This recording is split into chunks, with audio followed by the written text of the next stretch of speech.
Honorable members, everyone present, welcome. I will do the official welcome as a normal later. Chair, with the greatest humility, can I request that maybe we give it another 2 minutes so that when you start, the minister should be here. He's in the building. I saw him coming. Oh, you should have told us, man. Now we didn't. I apologize. Cake. It's the minister's birthday yesterday, and when it's a minister, it's 3 days. Also that it was his birthday yesterday, maybe. Yeah. Yes. Okay.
Honourable members,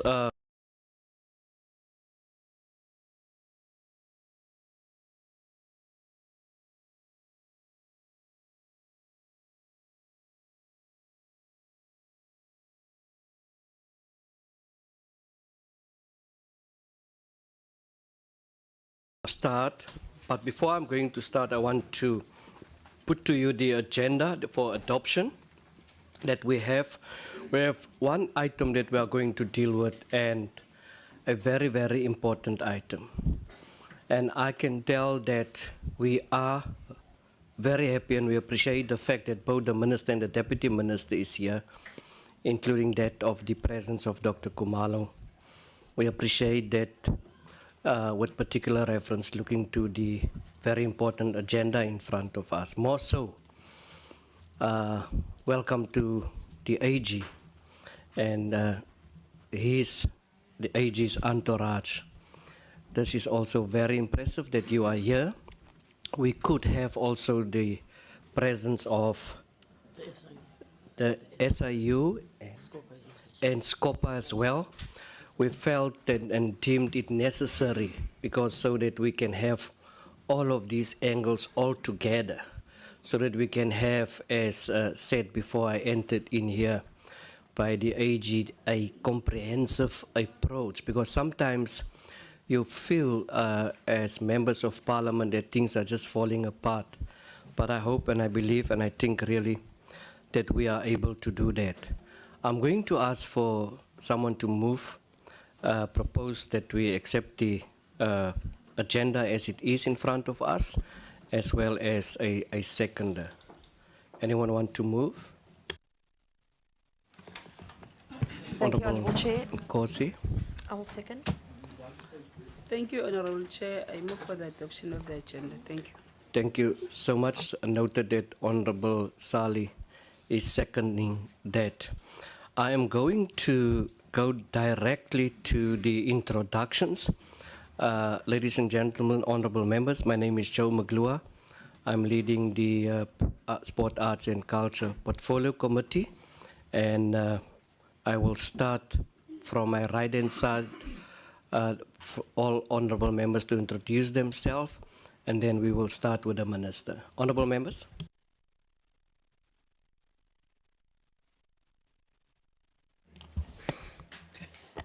Thank you very much, Chair. Good morning, honorable members, Minister and the DM, and everyone else in this room. My name is Kensani Kate Bilangulu Makhabane. I'm the member of this portfolio committee. I thank you.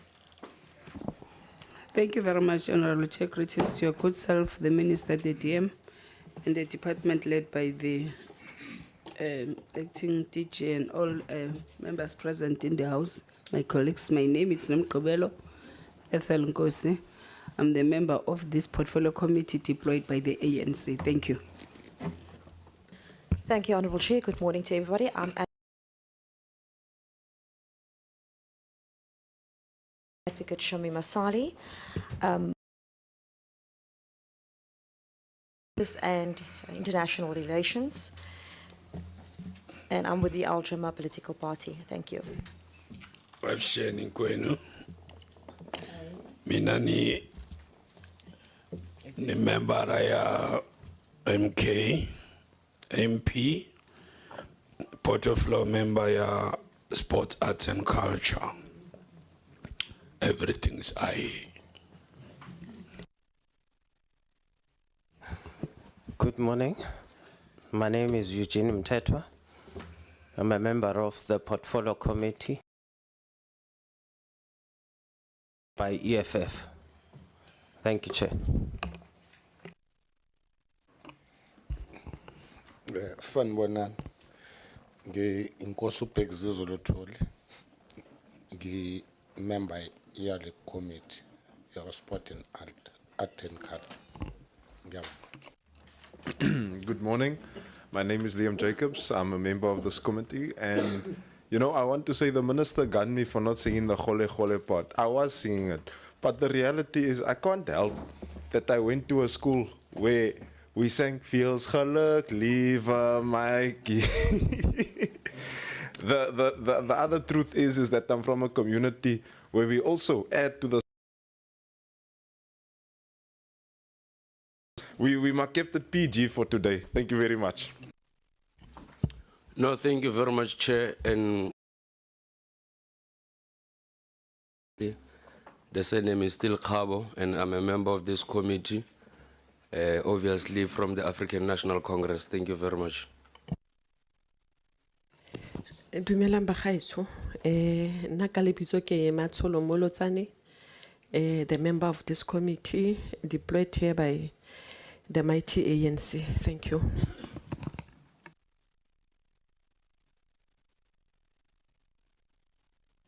We can start from the ministry. Minister. My name is Gaten Mackenzie. I'm the Minister of Sport, Arts and Culture. But Chair, let me just say thank you very much. That was a very, very nice surprise, and thank you very much. I'm truly humbled. Thank you.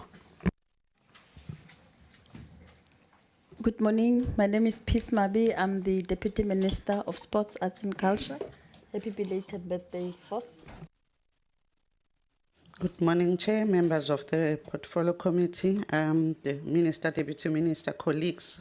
My name is Dr. CN Kumalo, the Acting DG.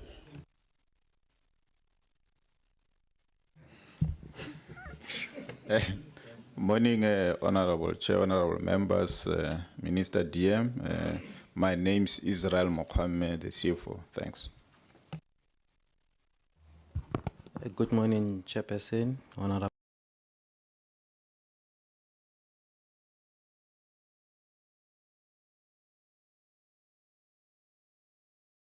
Mugwera.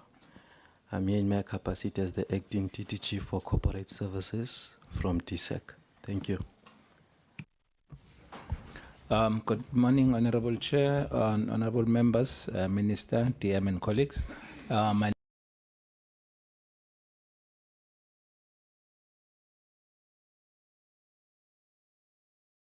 is oversight. Thank you. Good morning, Chair, Minister, Deputy Minister, honorable members and colleagues. My name is Teboho Tebehai, also here in my capacity as the acting DDG for Recreation Development and Sport Promotion. Thank you. Chairperson, honorable members, Minister, Deputy Minister, and colleagues. My name is Mfundo Mnina. I'm the director responsible for sport support. Thank you. Good morning, Chair, honorable members, Minister, Deputy Minister, Acting DG, colleagues. I'm Sunita Ramanan, Director Internal Audit for DSAC. Thank you. Good morning, honorable members, Minister, DM, colleagues. My name is Tobeka. I am from the SIU. I'm the head of investigations at SIU Gauteng office. Thank you. Good morning, Honorable Chair, honorable members, Minister, DM, colleagues from DSEC. My name is Mbali Totezi. I'm from the Auditor General South Africa. Thank you. Before we go to the next member, I saw members got worried when SOU introduced themselves. Is there any declaration? Next. Morning, Chair. Morning, Chair, and the Minister and the Deputy Minister and the members. My name is Simpim Gwanyama, support staff of the Office of the TG.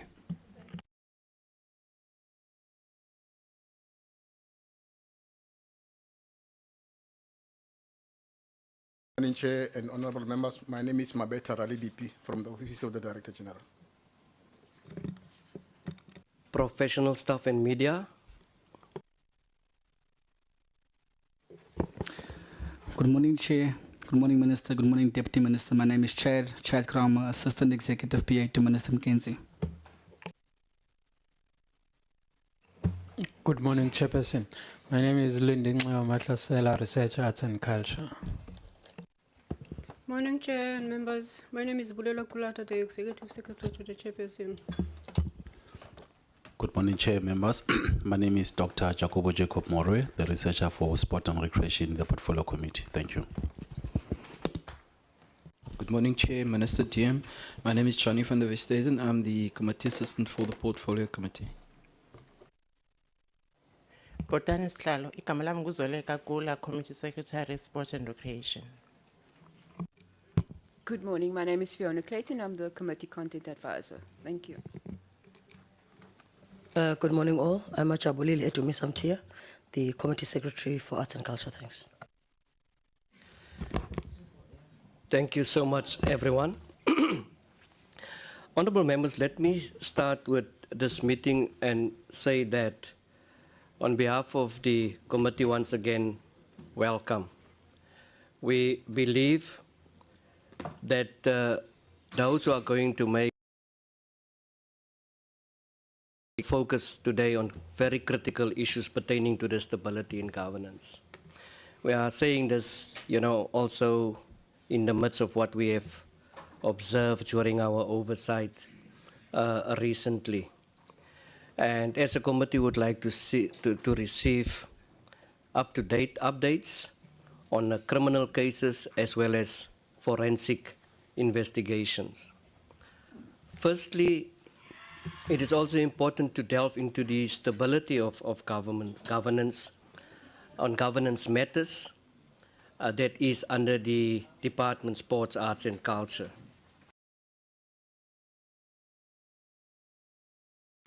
More so, we also are very eager to hear about the appointments on governance. The committee, we have to ensure that our entities are operating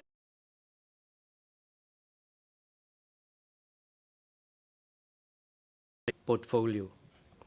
Next, the department will also provide update on all criminal cases, and I believe the department also wants to include case numbers as well as the entities that is involved. And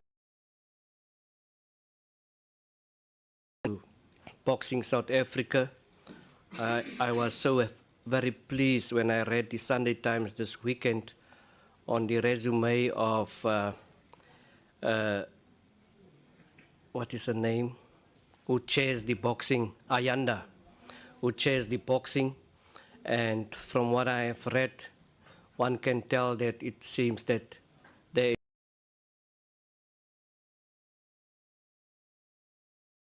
are members here today to keep a very close eye when reports surface as far as CCIFSA is concerned. And as part of our critical role of oversight, we have to ensure that wrongdoing is addressed. And that is the crux of the matter when it comes to the entities that have to maintain the highest standard and integrity. Finally, here today we will consider and adopt minutes as well later on. And throughout this briefing, we really want to emphasize that we want detailed information. And those who are going to engage here today, I would believe that we come together to promote governance, and we just not want the information. We would like for members, if they go out here, to go out and do their oversight when it comes to these entities. Because, I've seen on the WhatsApp group a very sad state of affairs posed by Honorable Khabo pertaining to the state of infrastructure. And similar to that, also you'll find that when we go out to these places, the feedback, so we need to have a tick box to quantify and to clarify whether things are being solved if we leave a place. A case in point is the recent oversight to the Northwest Province, the issues on Impala and others. So we really have to keep all of these on board to see how best it has been resolved. And it is a very important meeting today, and we are going to give members an opportunity to interrogate. We are going to give the department, we are going to give other stakeholders that opportunity to give that report. So with that said, honorable members, I'm going to give an opportunity up until 9:45 for the latest, say half past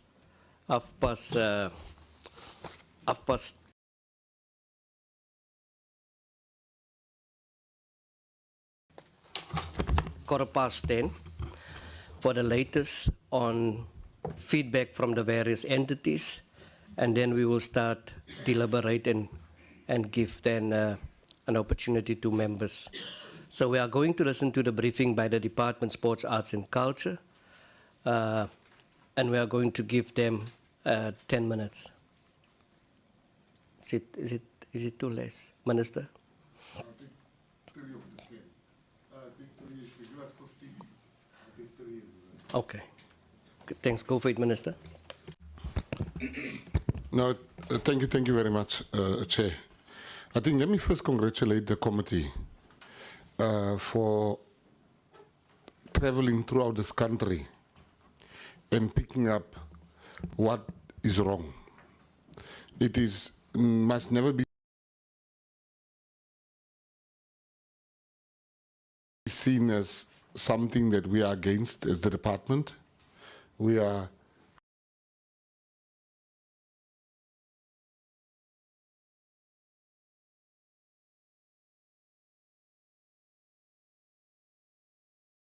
by pointing out places that we might not have been aware of.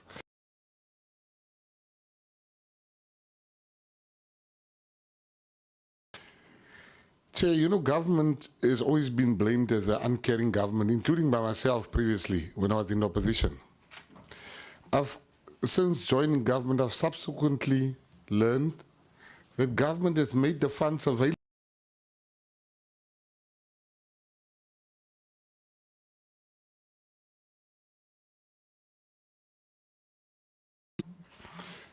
infrastructure is in a state, our stadiums is in a state because there was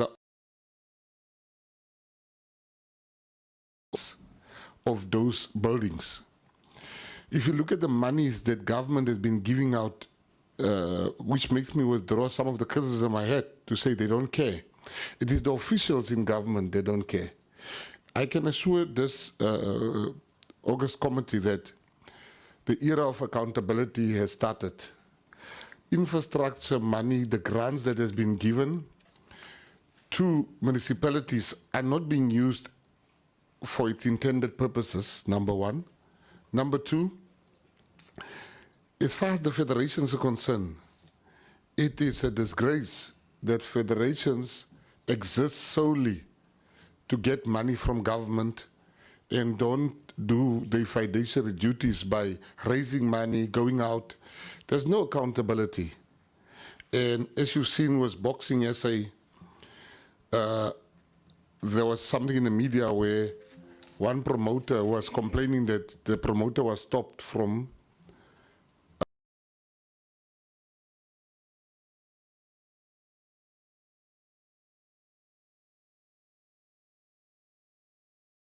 and when I inquired from the chairperson said, well, there's rules now. You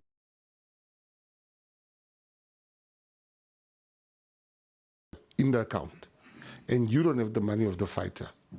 And it was stopped on the spot. So I want to say to the committee that the era of accountability has arrived. We need your help in continuing what you are doing. And our facilities in South Africa is not conducive. The fact that we've delivered Olympic athletes, the fact that we've delivered Springboks and soccer players, for me, it's a miracle, judging at our infrastructure in our different communities. But with me and the Deputy Minister, Peace Mabe, we've made it a point to make sure that we're going to start rebuilding the infrastructure this year, and it will speak in our budget. This is the year of rebuilding the infrastructure, particularly in the areas that was never considered previously to have sporting infrastructure. My last minute, I don't know, does the DM want to jump in? No. All right, thank you. Thank you so much, Chair. Which are the most important one I forgot. I actually wrote it down. You know, I want to make one example of what has happened in the department, because I see it's also in the news. Social cohesion is very important. It is one of the most important things. There was a brilliant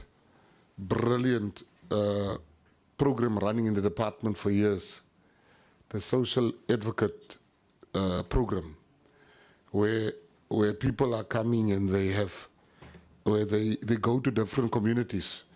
And there was a group of people that were we call them social advocates, that did a marvelous job, I must say. But I've subsequently, when I looked deeper into it, I found that these people have been paid, but they've been paid without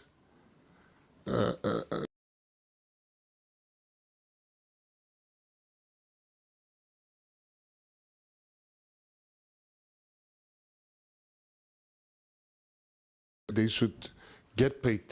When the program on paper, when it started, it was volunteer services. Somewhere along the line, somebody in their wisdom decided, no, these people must be paid money.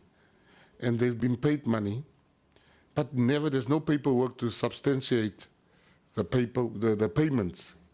We have now stopped that. We've suspended officials that are responsible for that department. They are back now. The hearing is about to start. Those are the one thing that I see in the media, that the only reason why we stopped it is the reason I've shared with the committee. The first time I share with everybody why. Because you can't do volunteer work for government and somebody decides that this person should now be paid. And that is exactly what happened there. And there's currently a hearing at the level of DDG.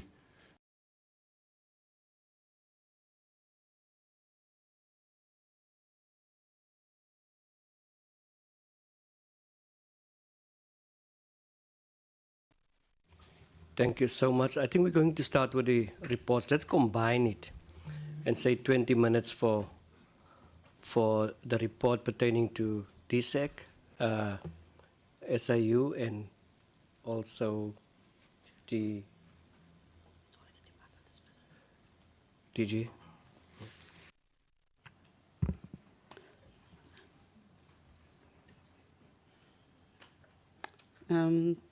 Should I go on? Thank you very much, and good morning once again. Our presentation is going to cover the different aspects that were in the brief that was forwarded to us. The first presentation that I will take the committee through talks to the issues related to the 28 entities that we have that fall under the department. We have clustered them as according to their functions that they deliver against. Then we also have provided further information that I would ask my colleagues, hopefully within the 20 minutes, Chair, that you are giving us. I'll request my colleagues to just summarize around the federations, because as you would know, the entities would not talk to the federations. The 28 federations is the first presentation we'll take you through. And then also the Chief Audit Executive will then talk to where we are with the investigation pertaining to CCIFSA. That's our approach, Chair. So quickly going through the presentation, which is also displayed on the screen and that was circulated. We cover the purpose of the presentation, but I also just want to emphasize that we have provided, as requested, the list of the members of the councils as it stands as of the time when we submitted this presentation, which was about 3 weeks ago.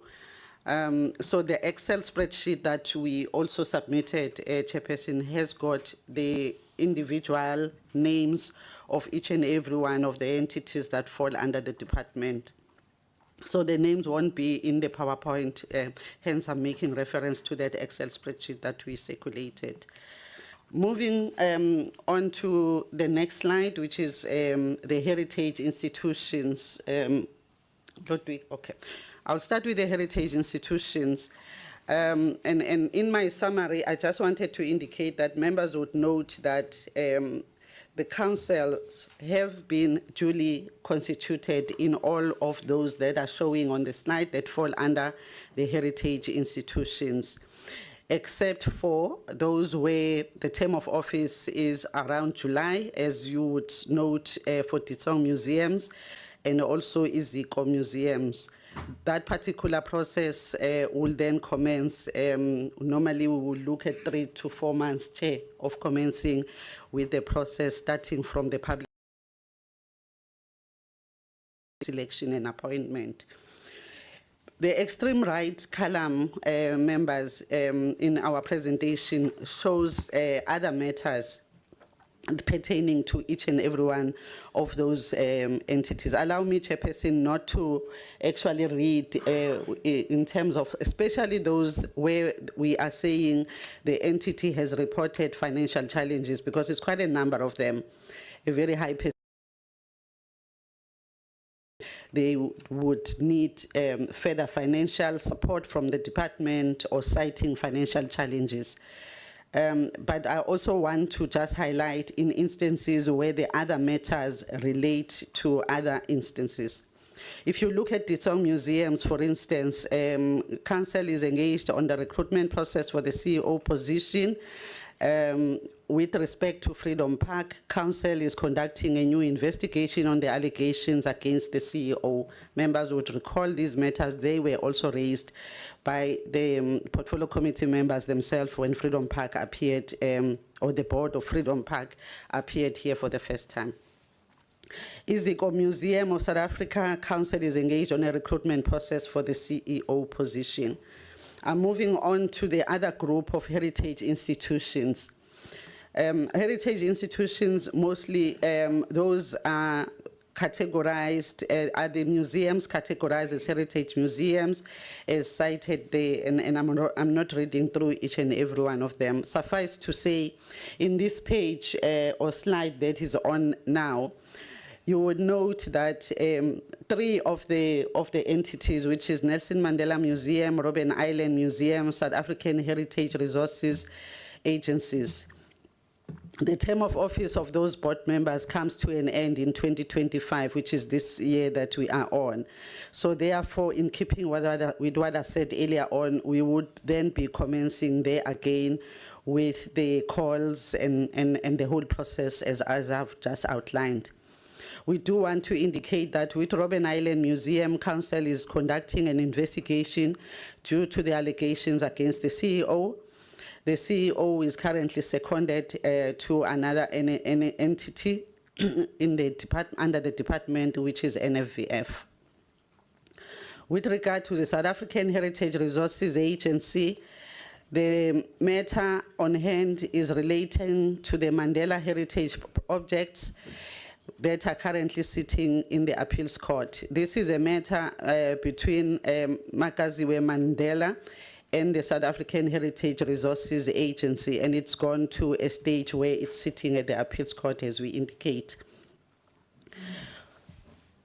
I'm going on to the performing arts institutions. We have got a total of 6 performing arts institutions that fall under the department, and they are listed on that particular slide. All of them have got the councils in place. That members should please note that with the Market Theatre, the term of office comes to an end at the end of this month of March. We have commenced, Chairperson, with the process. Interviews have taken place, and we are now at the stage of the submission going through to the Minister for the appointments to be made timeously, so that we will have the board in place in time as we indicate the term of office then. With regard to Mandela Bay Theatre, same thing applies as what I was indicating, term of office coming to an end in June. We do want to indicate, Chairperson, that with the Performing Arts Center of Free State, which is known as Parkhoffs, there were several complaints and allegations that were made against some of the staff members. The new council has been made aware of that as of their appointment in December, and they are taking then that on for them to then deal with those allegations against some of the staff members. I need to indicate that some of these are actually being revived from some of the old complaints that came during the term of office of the previous board. The challenges that are being faced by PACOFs that I would like to just mention in particular relate to the lease of the building and the sharing of the municipal services. Chairperson, I do want to indicate that we have been approached by the entity, and we also have engaged with the Department of Public Works and Infrastructure in relation to this particular challenge as indicated under PACOFs. Mandela Bay Theatre, this is one of the institutions that have recently been declared, I think as long ago as about 2 years ago, if I'm not mistaken. There are issues around the theatre that they occupy, but also in terms of acquiring the leases of the office space that is occupied by that particular entity. Those are the performing arts institutions. We have got 3 development agencies, Chairperson, who are also called funding agencies, and all of them have got the councils fully constituted and in place as of the months and dates that are indicated on that slide. With regard to the National Film and Video Foundation, we do want to indicate that the board is seized with the responsibility of finalizing on the issues related to an investigation into the affairs of the NFVF. The others, we don't have any significant matters in terms of our oversight report. We have got 2 libraries that fall under this category, which is the National Library of South Africa and the South African Library of the Blind. We want to indicate, Chairperson, I think members would be aware that there was an investigation that took place in relation to NLSA, related to the CEO, but also related to other staff in this particular entity. That investigation was concluded, Chairperson, and handed over to the new board as it took office. And this particular entity is still due to appear before this committee to present the report. With the South African Library of the Blind, we do indicate the challenges mainly revolving around the issues of financial challenges. We've got 2 sport entities, Chairperson, that fall under the entities of the department, which is Boxing SA and the South African Institute for Drug-Free Sport. You just spoke to the issues of boxing, Chairperson, in your opening statement as well. This board has come on board, as I would put it, and there is a lot that they are being seized with, and some of the issues that we are indicating there relate to dealing with the financial challenges, but also relate to the investigations that the chairperson of boxing has also highlighted in that article that you were making reference to, Chair. With the issue of the South African Institute for Drug-Free, we do indicate that members would remember that there was a suspension of the laboratory that is responsible for the testing, and those particular challenges, though they were dealt with, they actually led to quite a number of financial challenges that the entity is seized with. The Pan South African Language Board falls under the constitutional institution, and I think in terms of the appointment made by this portfolio committee, Chairperson, you would then be aware. As we conclude, we wanted just to indicate quickly the status with regard to the executive level of some of these entities. Iziko Museums of South Africa, we are indicating that the interviews have been held for the CEO. Ditsong Museums, interviews were held for the CEO. National Film and Video Foundation, the position has been advertised. National Arts Council, the new board is seized with the responsibility of appointing both the CEO and the CFO. National Library of South Africa, the position has been advertised. And then the Boxing SA, the position also has been advertised. Chairperson, if you allow me, I would like just to request that my colleagues just quickly summarize the other presentations that we forwarded. But if I can just talk to the federations quickly. With what I just took the members through were the entities, the 28 entities that fall under the department. With regard to the federations, we have also provided members with a breakdown of the criminal and forensic investigations within sport. It's on the Word document that we submitted. And we do indicate here that in terms of the reports that we received from Cycling SA, Basketball SA, Sport Trust, Triathlon, I want to skip South African Gymnastics Federation. I will tell you why, Chair. Dance sport and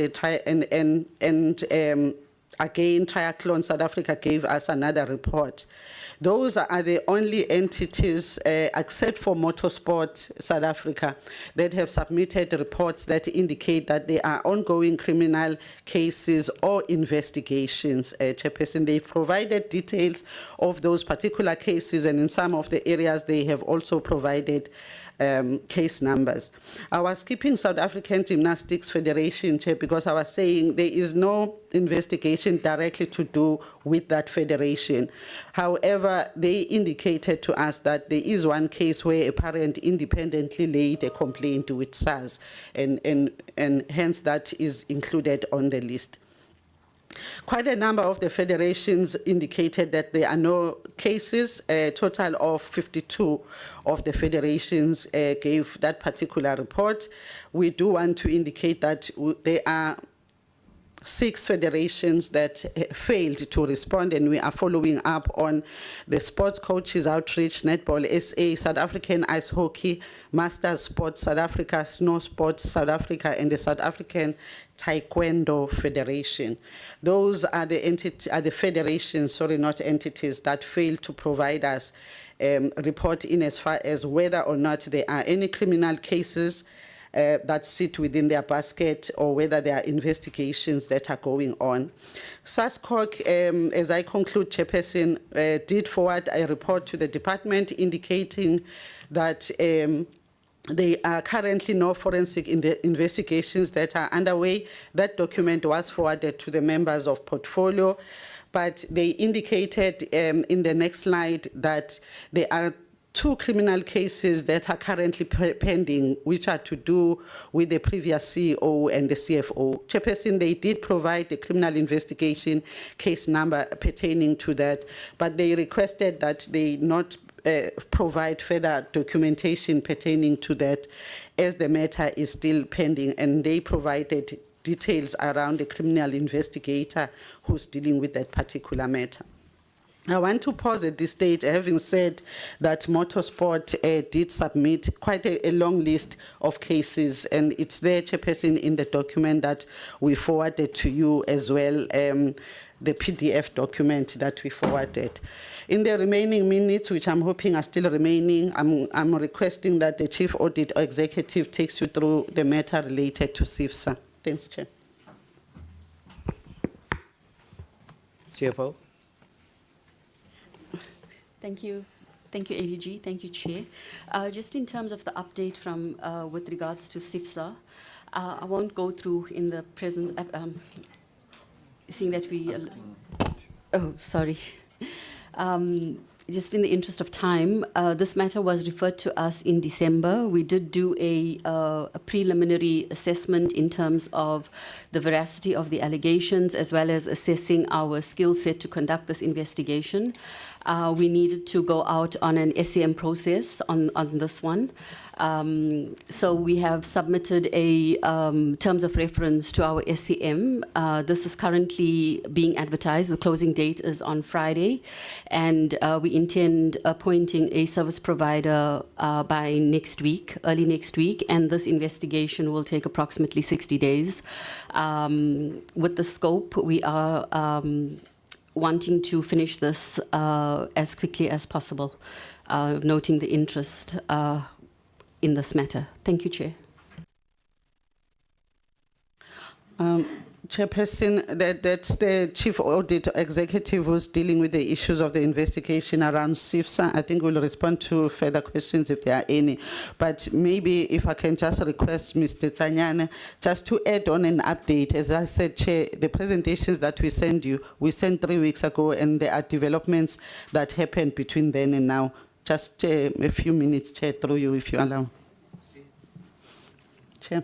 Thank you, ADG and Chair. Yeah, the update is on the number. I think that there was also an issue of many councils that were appointed at the same time, which had expired. And I know that in some there were talks like there's been a replacement of boards because of the new minister. Also to clarify that it was not because of that, but it was because their term had come to an end because they had been extended by the previous minister for a period of 1 year. So it was a number of them because there was an amalgamation project that was in place, and those councils had to be extended for a period of 1 year. So then that's why they came to an end at the same time. So it was nothing sinister on that one. And then in terms of PENSALP, the board is in place, but we currently don't have a chairperson and a deputy chair because those are elected by the members. So that meeting in the office of the Chief Justice has been secured for the 24th of March. So that is when the board members will elect the chair and the deputy chair. And then in terms of the adverts of the councils that are expiring this year, Ditsong and Iziko have been published on Sunday. The advert came out, and which also will be circulated, and the others will be coming out this Sunday, like the Robben Island and Sarah. And then NFVF, it says their position was advertised. Interviews have already been held at NFVF. So the processes are ensuing for the appointment of the CO. Thank you very much, Chair. Is that all? Thank you very much, Chairperson. That is all. We will then respond to questions. Oh, wonderful. Members, before I'm going to give an opportunity to members, you will have much more longer time today. Don't worry about the 3 minutes bell. There's enough time to interrogate today. I just want to make the following comments before I'm going to give members an opportunity. And I want the department to take note of this, that we as a committee are inundated with complaints and letters and everything that goes out there. And I have said before in the previous meeting that we need to work on a system and to see how best we are going to address this. I've been involved in Powerboat South Africa at the time. I receive letters of wrongdoing happening in Powerboat and competitions being held, same stitch with boxing. I've CC'd Saskok. I've sent it to the committee secretary. No response, dololo. I have heard nothing about the South African Heritage Council, and there are problems, DG. I've heard nothing of the NFVF, the National Federation of Video and Foundation. I've heard nothing about it. That really attract a lot of problems. And then also to hear that there was a case against someone and it's been transferred elsewhere to another entity. It's a little bit problematic for me. I also want to say to the Minister, thank you for reaching out on the issue of PANSALP, which just have to work so that we can have the election there. So the main thing for us here to DSEC is that we as committee members must ensure good governance. And we must address this. But in the absence of cases, and I don't know what are we going to do with those that did not send, whether they have cases. I've heard nothing about that, whether we're going to have punitive measures and all of that. I mean, that leave far too much for a DSEC to come and say there are federations, they just didn't want to send stuff to us. So we need stability in the Department of Sports, Arts and Culture. We need a collective approach, because at the end of the day, everything goes about competency as well as integrity. So I think even after this meeting, we still need more information, but I will give members an opportunity. I'm going to give you enough time. I'm going to start there by Honorable Molotsan. Down the line and ask members, and if members are finished, Dr. Kumalo, if anyone from that is present here, the AG and others, to fill in and to assist us when it comes to those responses. Honorable Molotane.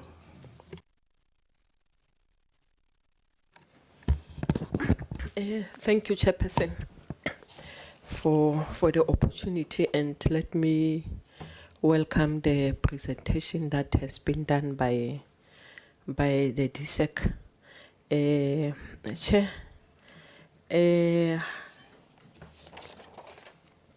let me first start by the comment that was made, or the opening that was made by the minister. I just want to challenge Minister on one thing that he have said regarding that officials don't care regarding how the money of the DSEC it's being used, especially on these buildings that we found ourselves that they are half done. At the end of the day, it's just a white elephant, and we need to spend more money on it's either rebuilding it or adding money towards it to be a finished product. But I just want to say to the minister, the other thing that minister must assist us with. You know, you can't have the department where everyone is acting. I always said this department is a Hollywood. We are in Hollywood where everyone is acting. Today it's someone who's acting on this position. Tomorrow it's someone acting on that position. And that's on its own gives us a problem to pin someone down who's supposed to account, because every person who will be coming in that position, he or she will blame the previous acting person in that department. Secondly, I'm worried, when are we going to close these positions of acting, because at some stage, you know, when you've acted for a long period, you end up having interest in that position because of the salary that you are getting. At the end of the day, some people, if they don't get appointed, it's a matter of suing the department because he has been acting there for a certain period of time. And my worry is that this acting that are happening in the department, are they assisting us? Are we putting the right people to the right positions? Are we not running other officials redundant? You cannot take someone with technical skills and put him in finance.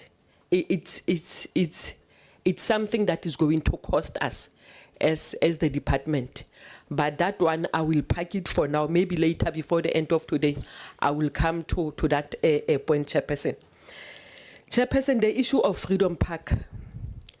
I remember the last portfolio meeting we have when Freedom Park was here to present. We raised the issue of these allegations of mismanagement that was happening in Freedom Park. And on the very same day, I was expecting that we will get a convincing answer regarding that. Unfortunately, we didn't get a convincing answer regarding that. So that by that time, it tells me that it's fine. It's one of those entities where you'll raise issues, but at the end of the day, you don't get any answers. And I just want to check if there is a investigation regarding the Freedom Park. How far is the investigation? When did the DSEC start to investigate those allegations? Because those allegations of Freedom Park, they were there even before this 7th administration. They were there, and nothing has been happening unless we are promoting the corruptions that are happening in the department. Unfortunately, with us, we are not going to stand for that. So I just want to know how far is the investigation, and when did the department decided to investigate Freedom Park? It's been long overdue, Chair. It's been long overdue because it happened before the 7th administration. Secondly, I will go to the issue of park-offs. The issue of park-offs, if it doesn't get an immediate attention now, unfortunately, I'm from Free State. If it doesn't get an attention now, that place is going to run down. There were allegations of corruption between the present company that is doing occupational health and safety in that institution, and there are evidence. There are evidence because that lady who's owning a M3, he did put in the evidence to show that there were exchange of money between some officials with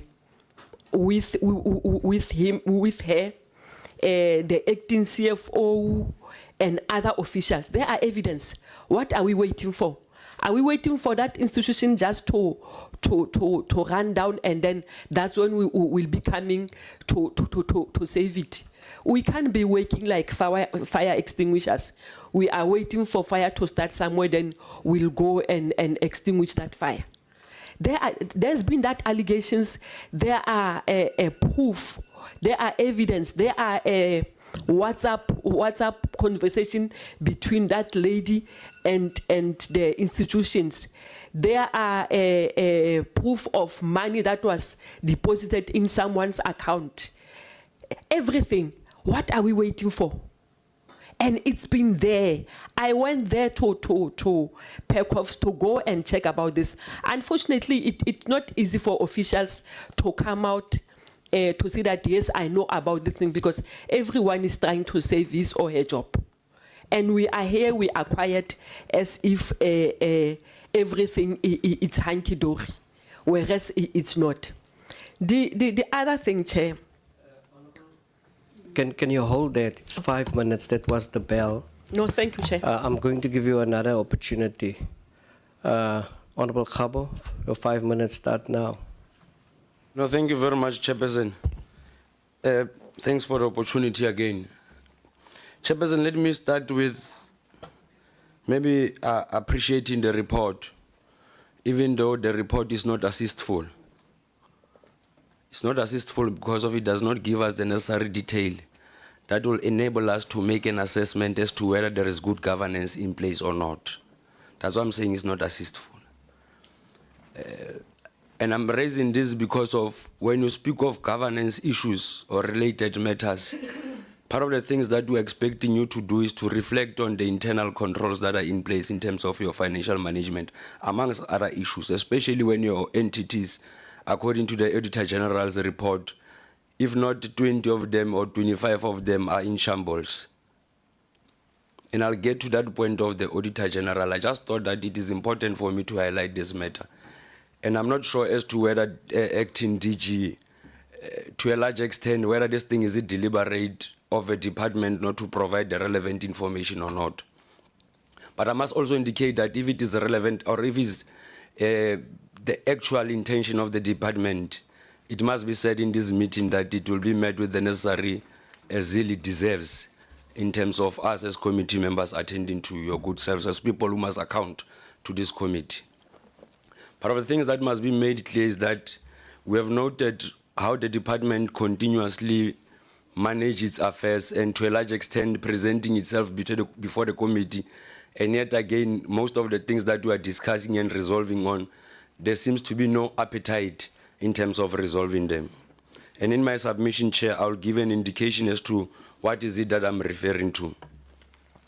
I must indicate from the onset, Chairperson, that the report does not give us a proper outlook of the state of these entities. And to a large extent, we must indicate from where we are sitting, we believe that there is no way that the department can provide the necessary guidance and monitoring of and evaluation of these entities when the department itself is struggling to grapple with its own core function and responsibilities. I want to echo the very same sentiment, Minister and Deputy Minister. I'm not sure as to why are we having an acting DG for more than a year. It does not make sense. What is your policy saying around your acting position? In the past 6, if not 12 months, we have seen more actors than permanent employees in this department. That is a worrying concern. And to that extent, Honorable Minister and Deputy Minister, it speaks to the capacity of the department in discharging its responsibility, especially of overseeing whether these entities are operating in line with the law or not. And I would like to get clarity from you, Deputy Minister and Minister, as to why have you not appointed the DG now? And in fact, why are we continuously having your DDGs acting? What informs this reshuffling? The debate on social cohesion, I thought you would also, Minister, enter into that debate around what is in the public discourse in terms of how you are structuring your adverts in terms of successful candidates that you'd want to rope into the department.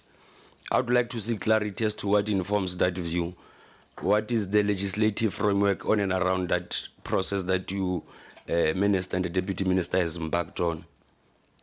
This view on and around the turnaround outlook of the department, from where I'm sitting, I'm convinced that we should not allow our pulse to take charge, but rather the legislation to guide the process. I would like to get clarity on that issue of adverts being taken out, where it is being said that deliberately it seeks to be biased to those that are minority in terms of the demographics of this country. The second issue that I wanted to, if not the third issue, Chairperson, around this CCIFSA progress report, same applies to it. It says nothing in actual fact. You are speaking of terms of references. What are those terms of references that you are referring to? Having an investigation is one thing, but having an investigation on wrong issues is another thing. Crying in a funeral is one thing, and crying in a wrong funeral, it's another thing. So I would want to check around the terms of references of the things that you are referring to. Chairperson, let me go back to the issue that I wanted to drive home around the entities. Chair, I think I'll start with the National Arts Council. Firstly, let me say this, Chairperson. It's going to be difficult for us to deal with these 28 entities in detail if in actual fact we would want to make a thorough assessment. And part of my proposal would be, Chairperson, moving forward, we should call some of these entities to appear before us. Your 3 minutes is managing us. Thank you, but I'll come around. You can wrap up. No, I was saying, Chairperson, one issue that I wanted to raise around my questions, especially to the Auditor General. You know, in your Auditor General's report, you have reflected especially around entities, their compliance to the legislation and SCM processes. And in almost 20, if not 25 entities, you are indicating that there is slow progress in implementing measures to prevent irregular expenditure. Then there is equally non-adherence to policies, laws, and regulations, particularly related to supply chain management. In all of these entities, I've made an example of National Arts Council as a practical example. I'll make an example of Robben Island. What is it that, as a department, the question is in twofold. What is it that, as a department, have we done as a turnaround strategy to resolve one of these issues that I've raised? But second to that, from the Auditor General's point of view, when you are saying that there is lack of management in terms of reviews ensuring adherence to the treasury regulations, what are you actually saying? Is it what I'm thinking, whether these entities are given money and yet again they are spending money not in line with the annual performance plan? Can I just get clarity on that? Thanks, Chair. Thank you, Honorable Howard. Let me just add the position for the DG is more than 3 years now. Not 1 year, more than 1 year. More than 3 years that it's vacant. Honorable Jacobs. Thank you very much, Chairperson. You know, mine is around the entities itself. When we had Freedom Park accounting to us in, I believe it was December, late November last year, they presented their budget to us. And in that budget, there was something that shocked me. It is that they spend 26 times more on staff than they get in the sales of goods and services. They get 2.7 million rand in the sales of goods and services, which I'm assuming is renting and tickets, and they spend 60 million rand on staff. So I want to know, are our entities only good enough to pay the salaries of their board members and their council members, or are they actually making a difference in the lives of South Africans? And that's why I want us to start considering something. I mean, Freedom Park even said that they spent 16 million rand on strategic programs, but couldn't say what those strategic programs were yielding. So I think it's very important that we look at what are our entities and what are they doing, which is why I want to ask, is the process of rationalization of our entities underway? Are we looking at which entities are actually doing something, which entities are actually doing their job, which entities are existing to pay salaries and salaries alone, or are we just going to keep entities and keep business as usual in this department? We must look at ensuring that we can have rationalized entities that are not just here to take the money of this department. And then the second thing I wanted to ask is, and this is a direct question, how much is it going to cost the taxpayers of this country to investigate CCIFSA? What is the exact amount in rands that is expected, that this investigation is expected to cost taxpayers in this country? Thank you very much, Chairperson. Thank you, Jose.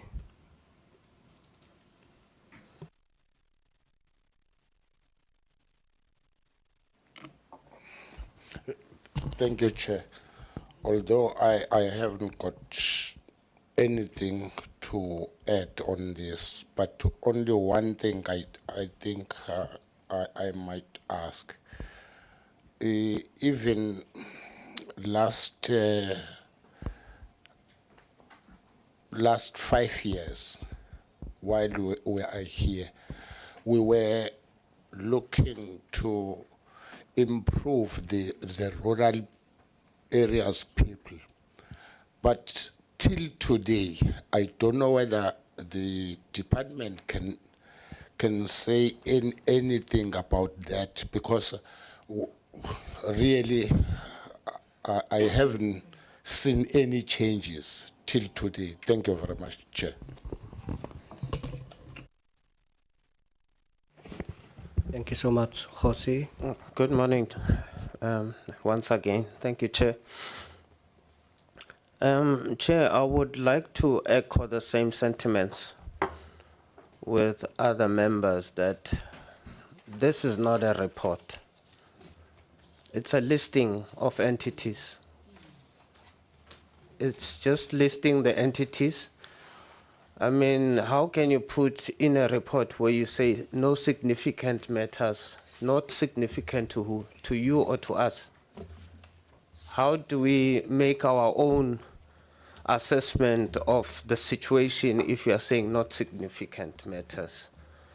Process to appoint the new council. One of the things that I think, Minister, one of the things that needs to happen is I would like to find out if there's anything that signals the department when it is towards the end of the term of that particular board, because we're often found wanting, at 11th hour, we have to speed up the process of appointing board members, as if people did not know that it is towards the end. And that robs us and the entity, the issues of handovers, the issues of investigation if there are issues. These are old issues. where you find COs. These are all the issues. But till today, we have nothing as a feedback as to how far have we gone. On the issue again, terms of reference, ma'am, because I'll tell you what, 2019, I wrote to SIU, alerting SIU about this issue. Okay, 2022, I wrote to the public protector, and there was a report from the public protector that said CCIFSA is being investigated. We're in 2025, we're still talking about appointing another investigator. Honorable Khawe is correct to say the terms of reference, because I don't know whether I don't know whether you know about the investigation that was done by BIG. I don't know whether you are aware, Minister, about that investigation that was done by BIG. Do you have any report from that investigation? Which is why I'm saying I'm supporting Honorable Khawe in what he's saying, because you might be repeating the same investigation. It seems like the department has no appetite towards investigating and finalizing investigations. It's just buying time. These investigations are just merely buying time. We need to know what is it that you're investigating. Those terms of reference, if you can share them with us, I would be happy, because then I would be able to ask certain questions in terms of, for instance, how are you going to deal with the issue of Zanele Mbogasi, who got the 12 million from CCIFSA to run the Usiba Awards without any open procurement process? The member here, Honorable Papa Pini, said that the money came in from the department and it went out the following day to an account. Who's going to answer on behalf of Zanele Mbogasi, because she's no longer here with us? These are the issues that were raised while she was still alive. I don't know how you're going to investigate that. But I would really want to find out whether there is really an intention to investigate, and how are you going to deal with now. I believe that there's a possibility of either an official within the department who was getting paid, who was getting kickbacks from CCIFSA, because no one can explain to me how CCIFSA got funded with no reports, financial reports. We went into Mpumalanga, there were no reports. Suddenly there are reports from 2016. I was there 2016, there was no report. I even explicitly said, this particular person, I was with him in a finance committee. He appointed his friend the night before the conference to endorse the report that was not there. That was never adopted. There were no AGMs that adopted the reports. The department must explain, Minister, where did they get these auditors' letters, auditing letters? Because there were no auditing. There was no auditing that happened from 2016 until 2020. That is why the only auditor that we can find, that we can be able to communicate, is the auditor that was appointed in 2020, if I'm not mistaken, Aja. It's 2020, the only one that we can get. Others are just auditors that I don't know where they audited these financials, because we've never had gone to an AGM where we would adopt financials before they get to the ministry. But this ministry was able to fund CCIFSA consecutive years. Auditor General, if you can assist us also, I would like to find out, maybe to get the copies of the reports that you got from the department around this particular project, CCIFSA. Because I'm sure they reported about it.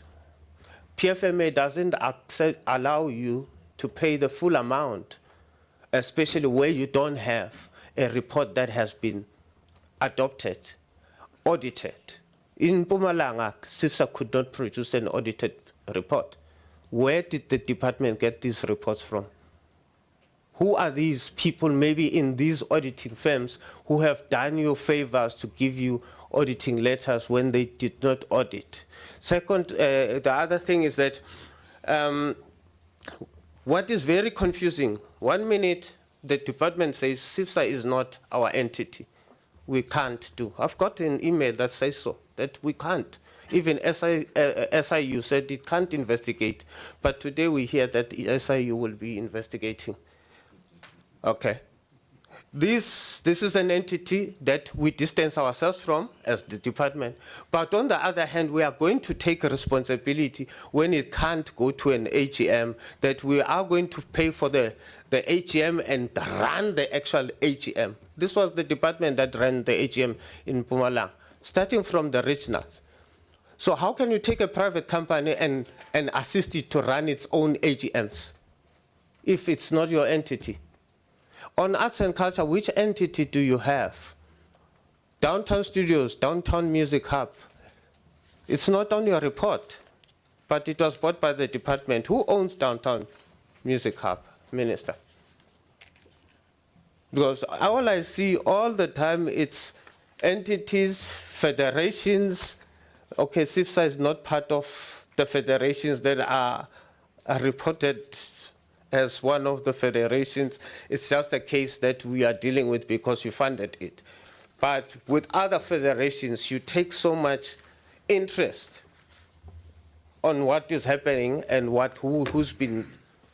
No one has been charged from CCIFSA, regardless of explicit allegations that we have made and others have made. We've written letters, we've written emails. Till today, there's nothing that says this person has been charged with whatever case it might be. So I can't really speak that much, Chair, on this because, as I say, it's not a report, it's just a list of entities. Thanks, Chair. Honorable Kobani. Yeah.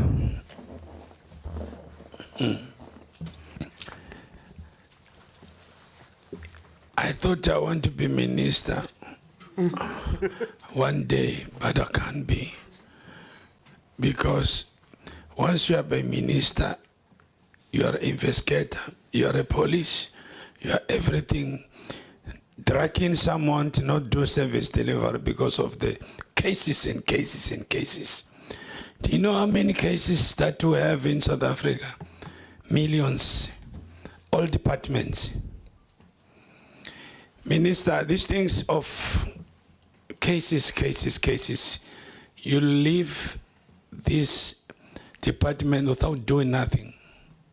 Because focusing problem when people are suffering down there. What is going to be your legacy? Huh? Because people drag everything down because of the problem. We won't finish a problem. We're born with the problems.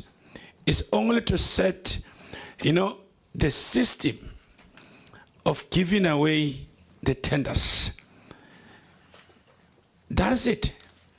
But this problem is going to drag us because like some of the things, we are personally in the things that is happening. Is a millions problems.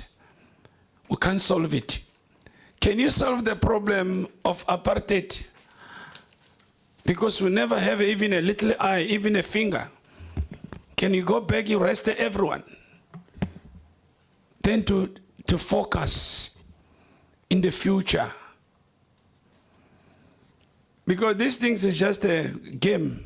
It's a game what we are here for. Sarah Batman, 243 million.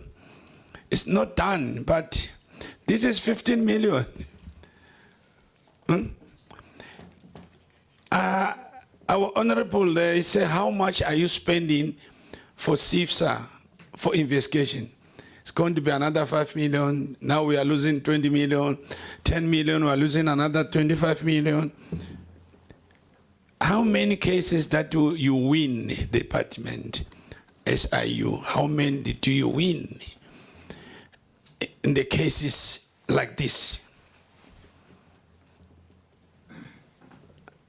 Can you take these things, we put it in the right manner, but we focus in service delivery. Let's go out there and fix it. Because, Minister, you are going to be end without legacy, without pointing something that is this is me. I was in the local municipality for 14 years as a councillor. I know what is the problems of corruption, I know, without reading, because I was inside of corruption.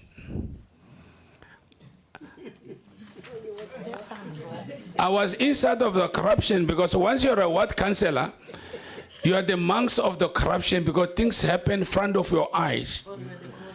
You see? I know I can read everything without writing. I'm the weakness. How you are providing these tenders to the people. I know. You cannot end those things until you change the system of this country. We'll fight amongst ourselves. Where's the white people here? Nothing. We are all Myanmar here. We're all blacks here. Eh?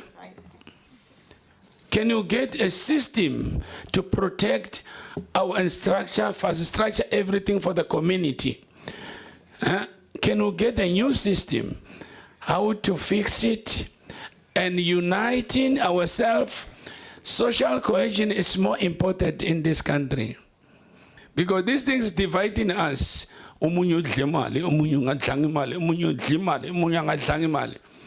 If in these things someone was involved in eating, there was no case.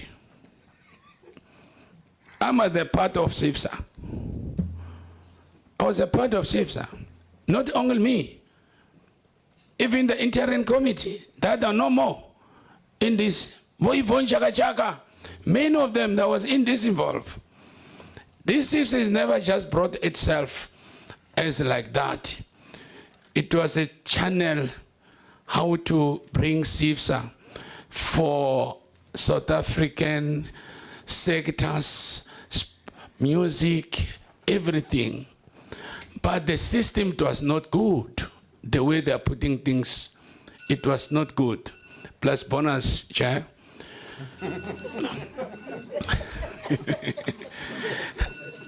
Just a bonus. VAT. Can a house we think when the sun comes out, it comes for everyone. When the sun comes out, it comes of the good things and bad things. We focus too much on the bad things than to fix it. Sitting, wasting time, just because we want to grade the time, minister must end up like a useless. End of the day. Crying. That's corruption. We dream corruption, we talk corruption, not service deliver. Thank you, Chair. Thank you, honorable members. Be mindful, SIU is here. Advocate Sali. Thank you, Honourable Chair. I'm going to focus more on the criminal and forensic investigations. I must say I'm very disappointed in the report that has been provided. It just frustrates me because I feel there's a complete lack of information and there is information that is not here. So I note criminal cases and forensic investigations, and I note that there is a limited amount of civil cases that is being presented, and I'm wondering why, because under forensic investigations, the investigations also compiles of civil matters. That being said, Swimming South Africa, there's reported civil cases which is known in the public sphere and documented against Swimming South Africa. All of these cases are currently before court. DSAC, do you have a monitoring and evaluation team that keeps note of these matters? There are multiple cases reported against Swimming South Africa. Thus, please advise, based on the information provided to this portfolio, how is the data collected and submitted? Then with regard to SAFA and SARU, why is there no information detailed on the pending cases against these two bodies? So there, once again, how is this information presented? Because this information is currently in the public sphere. There is criminal cases with regard to both SAFA and SARU. Then I noted on Motorsport South Africa, I note in a case cited, there is mention made of others and another. So surely there must be exactly the names of who the others and another is. Has the department received any invoices on Motorsport South Africa's cases? How much money in total has been funded by the department in the past 10 years on legal matters? I've noted that cases presented to the portfolio and cases on Motorsport South Africa's website differs. The cases before court is far more according to the website than what we have received. So please have a look at Motorsport South Africa's website and determine how much cases is actually there over the past 10 years. Then with regard to Boxing South Africa, Honourable Minister, on the 27th of August, you were tasked and agreed to the investigation of Boxing South Africa, and that within 21 days a report was provided. Shortly after that, the Board of Boxing South Africa was dissolved and a new board was established. The task of ensuring the investigation, Honourable Minister, was for your accounts, and it is now 6 months since August. What is the status of this investigation? I note that there was indication that the new board was to be tasked, but we are sitting 6 months down the line and we cannot continue on this route. So what is the new deadlines being provided with regard to that investigation? Then with regard to, there were several entities that has not provided information with regard to the cases. And we all know, or should know, that there are cases against Netball South Africa. So it makes me wonder why are these entities not responding, and what measures will be taken against for them for their failure of responding. Then we have mentioned with regard to the infrastructures and everything that we've witnessed and where the problem does lie. And Honourable Minister, you are correct that the municipalities are largely to blame as well. But we know that the corruption starts from the top, and it's also like a fish, it rots bottom and top. So there's many entities in between that has also been securing funds out of what is supposed to be structures meant for our people. So I'm very concerned as well with regard to the lack of accountability, transparency, and the failure of going after these entities. Because I know that we spend a lot of money, for example, on the court cases. It's shocking the amount of money spent on court cases. When are we going to start recovering money lost because of the corruption and failure that we've been witnessing? I thank you. Thank you, Honourable Sale. Honourable Nkosi. Thank you very much, Honourable Chair.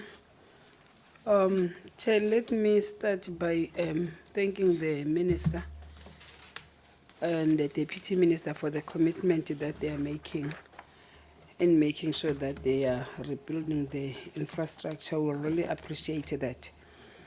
Chair, on the presentation made, I think I will align myself with my colleagues that with regards to the criminal cases, we just received the list and we are not yet clear what is it that is happening, and it's a serious concern. On governance and vacancies, Chair, I just want to check what are the current vacancies of the executive levels in arts, culture, and entities. 2, what prompted the forensic investigation into CCIFSA, and what is the scope of the investigation, and what are its expected outcomes? Because we are not really clear, Chair, and I must also align myself with my honourable members that are saying there's nothing that is coming out that convinces us that indeed there's something that is happening. We are saying that, Chair, because they are, as Honourable Mletsane indicated, that there are evidence, there are cases that against the CEOs of the entities like your Freedom Square, and I mean your Freedom Park, Robben Island Museum, and National Libraries of South Africa. But we don't know what are the outcomes of that? And we want to be clear on those things. On policy and strategic alignment, I just want to know how are the arts and culture entities aligning with national policies and strategic objectives? On impact on and COVID-19, how did COVID-19 pandemic affect the arts and culture sector, particularly in terms of income loss and digital transitions? On funding resources, Chair, we just want to know how is the funding allocated to arts and culture entities? Are there any disparities or inefficiencies in these allocations? With that being said, Chair, I would like to make some few recommendations that the department must establish clear financial assistance programs for entities facing challenges or difficulties in ensuring that they continue operate effectively. 2, they implement efficient recruitment processes to fill executive vacancies, promptly minimizing the reliance on acting arrangements. Because this thing of acting, it's unbecoming, Chair. We don't take that very, very, very well. Can they make sure that they end this issue of acting? Thank you very much. Thank you, Honorable Pilankulu. Chair, thank you very much. And once more, good morning to the Honorable Minister and the DM.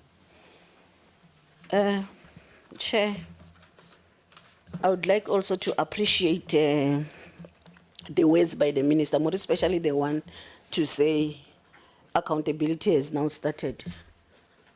It will be good if, Honorable Minister, we walk the talk. Acting DG, in your presentation, a lot has been said, but not as the report that we received. I also heard that you were saying, or you were indicating that the report has been sent 3 weeks ago, but after realizing that there are some other issues that need to form part of the report, I think you should have made the annexure for us in order to know or to see what you are telling us. Because I don't think each and everything that you said, really, we captured it correctly. So, Chair, under governance and vacancies, the questions that I would like to ask the department is that how are the vacancies impacting the operations of these entities? And what steps are being taken to fill these vacancies?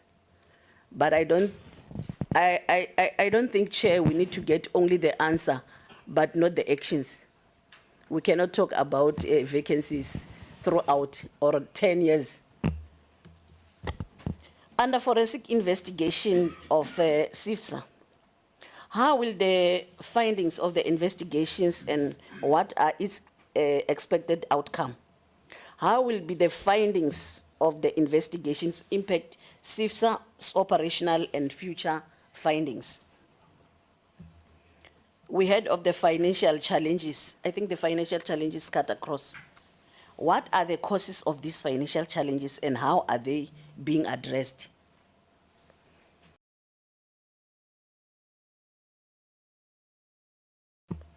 The question I would like to raise is that how are these challenges affecting their ability to fulfill their mandate, and what solutions are being proposed to address these challenges?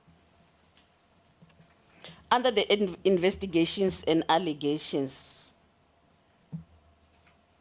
how are these investigations impacting the entities involved, and what measures are being taken to prevent similar issues to recur or to happen in future? Under policy and strategic alignment, Chair, what role does CCIFSA play in promoting the cultural and creative industries, and how effective has it been? Are there plans to realign or to strengthen CCIFSA positions in a sector? Under COVID-19, what support measures were implemented to mitigate this impact? Under funding and resource allocations, what role do external grants and funding play in supporting these entities? Are there plans to increase or diversify funding sources for the sector? With these few questions, Honorable Chair, I would also like to make 2 recommendations to ensure that the investigations into allegations are conducted transparently and that findings are acted upon to maintain public trust. The second recommendation, Chair, it will be, or it is that I recommend that we develop the strategies to enhance diversity and representation within councils or boards reflecting the broader South African society. I thank you, Chair.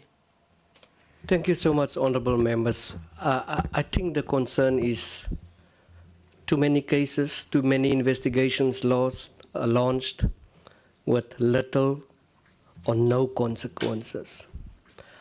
I'm going to use my few minutes, Minister, and I'm going to read of what I know of what is transpiring in the National Film and Video Foundation, of which, Minister, your department has not said a single word. When it comes to accounting and also leadership, there is complete instability at NFVF. There has been serious leadership instability at this entity since 2023. Former CEO resigned in March 2023 after working at NFVF since April 2019. The council appointed Ms.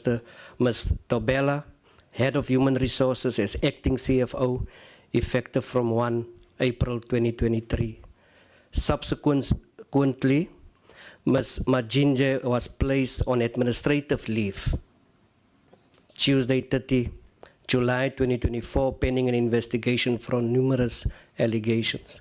The Council of the NFVF was dissolved on 30 July 2024 based on Section 610 of the NFVF Act, as amended by the Cultural Laws Amendment Act number 36 of 2001, which states that the Minister may dissolve the Council on any reasonable grounds. Since August 2024, the department has seconded officials to lead the entity, including Deputy Director General, Corporate Services, Mandise.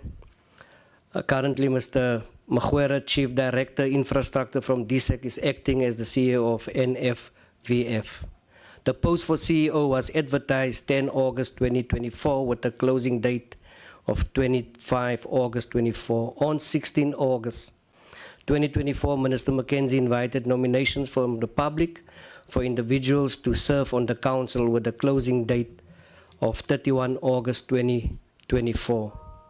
On 30 September 2024, the Minister re-advertised this call with a closing date of 10 October 2024. Those who responded to the previous call for nominations were requested not to resubmit nominations, as all nominations were to be considered collectively. Interviews for the council took place on 24, 26, and 28 and 31 October, which all of us have a look on I think it was on TV as well. Despite the interview, it was screened. Despite the interview process being challenged from a range of concerned stakeholders, if you also had a glimpse on the Facebook pages, range of concerned stakeholders, on 11 November 24, the Minister announced the following. The Minister announced council members who will serve from 5 November up until 2024 with and 2027. The CEO vacancy was re-advertised sometime during January this year, with a closing date of February this year, and Ms. Tulare, CEO of RIM, is currently acting CEO at NFVF. She was redeployed from RIM to NFVF early in 2025. Yet, the department has not said a word on this crisis. As a committee, we've been contacted on this issue. We received calls and nothing has been said here today.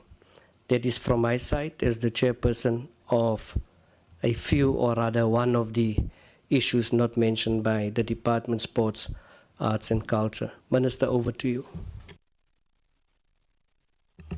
Thank you very much, Chair. Thank you very much, Council.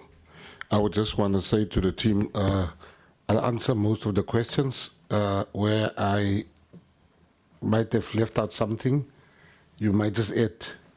But I'll start with Honorable Mletani. This issue always comes up, and you know,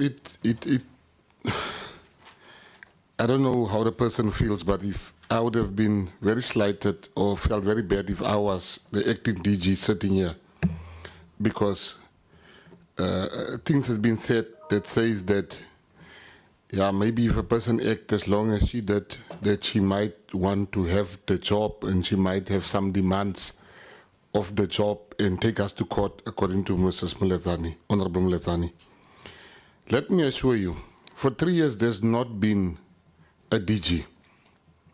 Since my appointment, the advert has gone out for the DG. The panel has been announced. The panel that will do the shortlisting of the DG and the DDG, the 2 acting posts. I don't know where is this thing coming from that all the posts in the department is acting. There's 2 out. And I want to put it as a matter of fact, so we must not throw non-facts around, honorable members. The DG position has been advertised. The DDG's position has been advertised. The ministers and deputy ministers and DG that will sit on the shortlisting has been communicated to them, and they've agreed to sit on the shortlisting. The shortlisting was supposed to be yesterday due to the ANC at the NEC meeting in Free State.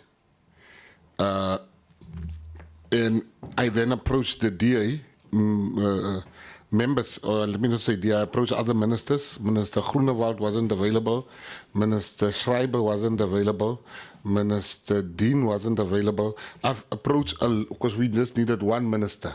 So I've approached all the ministers, Minister Mamuluku Kubai, I've approached Minister Tembi Semelani, I've approached everyone, just to show you how serious I am in wanting to finish the process, finalize the process. We then agreed on a date of the 24th, where everybody will be present. But coming back to the issue of the acting DG, I'm not, if I'm at liberty to say it, but I'm going to say that Mrs. Khumalo has been very reluctant from the beginning, since I've been appointed, to act. And I couldn't understand why, but I do understand now. So if there's any aspersions that maybe she enjoys the post or she wants to have some sort of claim on it, it's not the truth. Then, Honorable Mletani, the issue of PECOFs. So I hope that the issue is clear, that the processes are underway. That has not been underway the whole time. It's now underway. There's nothing more I can do. Then the issue of PECOFs that you have mentioned, Honorable Mletani, we have a problem when we came in here, and PECOFs is one of those, where there's a range of problems in all these entities, those councils. And the approach that I, as the minister and the deputy minister, discussed is, let us get the councils, the boards, let's constitute those boards of all these different entities, so that people that have the fiduciary duty can take this. And to show you, we have 19 boards in total, I think, if I'm not mistaken, Mr. Speaker, that we've constituted already, with the mandate and the power to act, investigate, and detect any wrongdoing. Because it's physically impossible for us to sit there at the ivory towers and say, this one, because there's so many cases we will not make out head or tail. So we have now, Boxing South Africa is one of them. I'll come to the NVF because the chairperson has mentioned it. So PECOFs and all the wrongdoing that we spoke about, and you mentioned that there's proof that money has been paid. Trust me, Honorable Mletani, there's such glaring corruption sometimes in this department that even I, as a person that's not an investigator, can charge a person and follow up. But the law is the law, the laws of this land doesn't allow for the minister to say, come, you have money in your account now, you must come here now. I sometimes feel like I want to do that myself. Then the last issue you mentioned, Honorable Methani, about officials not caring. Maybe you must explain something to me. Government, the minister, the treasury gives the money. Treasury says Northwest or Northern Cape, here's 250 million. The 250 million is not being spent, and I'm using just an example, is not being spent on infrastructure development or new infrastructure being built. It's not being spent. It is a problem of officials. Because if the political head doesn't want to tell them to redirect the money, the law is very clear that the official should not take an illegal instruction. If I tell Mr. Israel now, can you transfer to my girlfriend 500,000? If he does that, it's on him. It's not on me. Because he knows he can't be taking an illegal instruction. Then, so officials is equally guilty for not sounding the alarm. We've got the SIU, we've got the Hawks. And it's a crime, and to the mitigating thing I'm going to do as the minister, I've given instructions to the CFO 2 weeks ago and say he should write to Treasury to ask for permission for the entities that don't use the money for the correct purposes. If we can hold back the money. And the CFO told me there is a provision in the statutes for that. So that's our plan. We are going through it now. All the different municipalities and everybody that gets grants and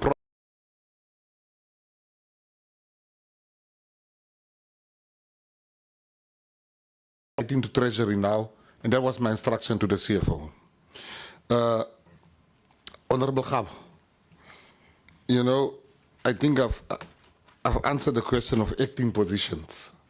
That's just a myth here, that in this department, that is social media gossip, because most of the positions in the department has been filled. And the positions that has not been filled are the positions that we have asked DPSA to say, can we fill them? They come back to us, they say yes. Sometimes they come back to us, they say no. It's totally out of our hands.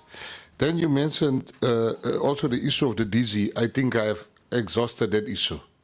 But let's talk about this issue that is headline news about the advert. You know, Honorable Khabo, how many adverts has gone out and said only black males should apply for this job? I've never seen you say anything about it. But the moment the advert goes out and it says we want colored males, colored Indian males, it becomes a story. In the department that I lead, and I want to give you the stats so I don't talk something that I don't know, so I wrote it down, even this morning. You have 531 African people. You have 32 white people. You have 19 coloreds. And you have 4 Indians. My political career, the party I started on that basis for the exclusion of minority people. I can't now, as a minister, say nothing about the very things that was the birth of the reason why I entered politics. We are not saying, if I came into this department and there was 4 black males or 4 African males, I would have raised the alarm. The demographics of this country, there's more African males, so it should speak to the fact that there should be more African males. But it can't be where you have less than 10% being shared by all the other races. it can't be, and 90%. We have to fix that. And fixing that is going to require of us sometimes to make the hard choices. It's not easy, particularly as a colored male, to stand up and say something like that. But that is just the last example. I came here and I fought for white people also the last time, for the inclusion in the pencil board, in this very same committee. And in the party I belong to, I can tell you, when they deployed the deployment committee, and I saw that our parliamentarians are only colored people, I was the one that said, no ways, you got to change that, and we withdrew some. The same in the city of Cape Town. So I'm just wanting to clear that issue, that it's not an issue of race, it's just an issue of trying to do the right thing. So, Honorable Liam Jacobs, you know, I would be a liar. Sorry, Chair. Honourable Minister, just I a wanted minute. to check something before he passes on that issue of males, the numbers that he gave. I wanted to check the numbers of female. All right, I can give it to you right now. Maybe it will make sense as these numbers are appearing. Let's keep it, Minister. You can do it later on, I can because send I'm it to going you. to I give a can second send bite. the thing to the whole committee, and then Yes. you can check the breakdown. How many African males, how many Indian females? I've got all that information right here. I'll send it to the chair immediately. Thanks. After my thing. Thank Thanks, you, Chair. Chair. Thanks. The question of Honorable Liam Jacobs, the question of regarding how much will be spent on the CCIFSA investigation.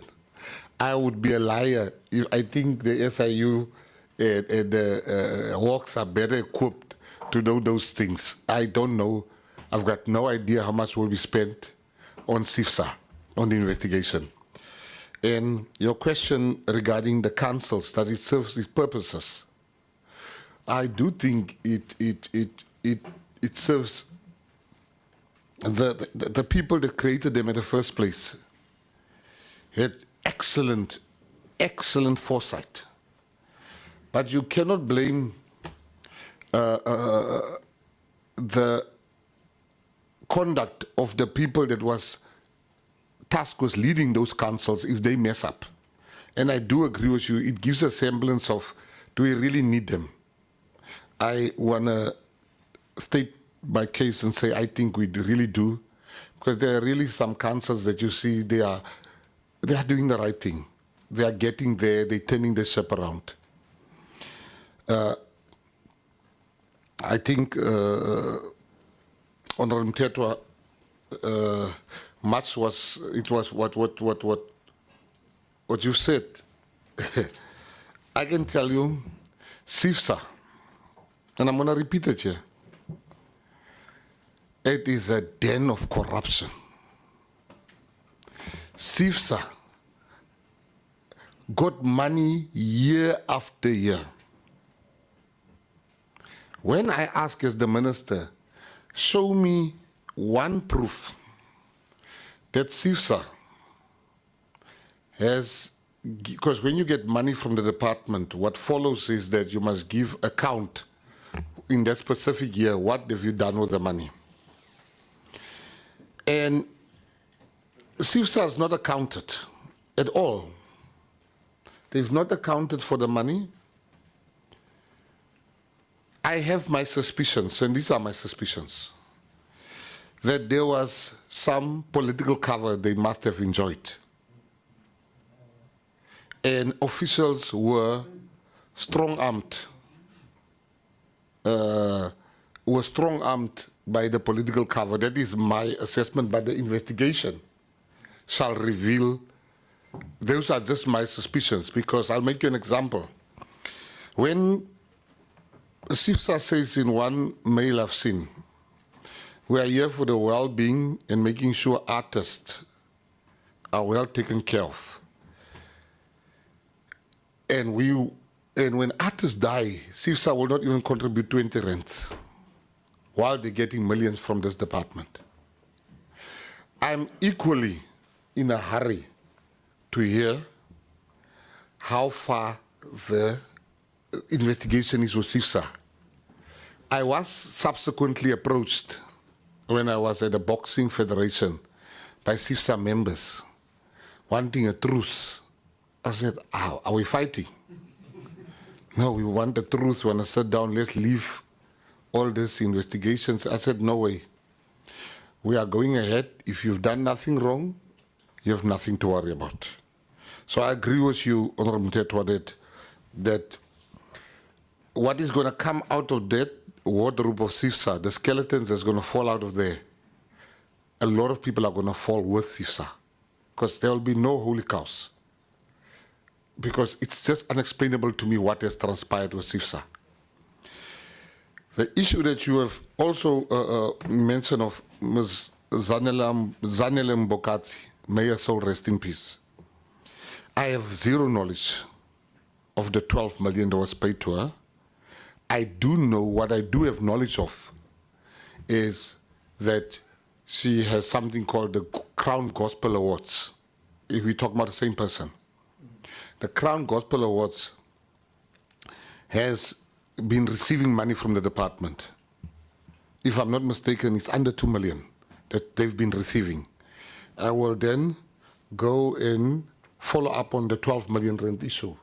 But while we are there, I've also seen, when I came in, I don't even know is this laughable or is it sad, but what I've picked up is I have introduced a new system, Chair, in the department where I said was, we go through all the monies that are being paid out to people, line by line. It's a new system. We call everybody in the room. I said, explain to me this. Chair, that's why I said, I don't know, is it laughable or is it sad? Myself and the CEO did that. We sat with people. And monies were paid to, and I asked the person, what is this for? The person responsible that wrote down, and then they can't tell you what it is. I said, no, make me understand. You are paying this person or this thing 3 million or 5 million, and you, the accounting officer, don't know what that is. Those are the encounters we've, until yesterday we were still sitting, we are 80% done with that exercise. That's the exercise we are doing in the department so that we can't have, a lot of them, money has been spent on nonsense, for lack of better word, Chair. And we are going through that. Honorable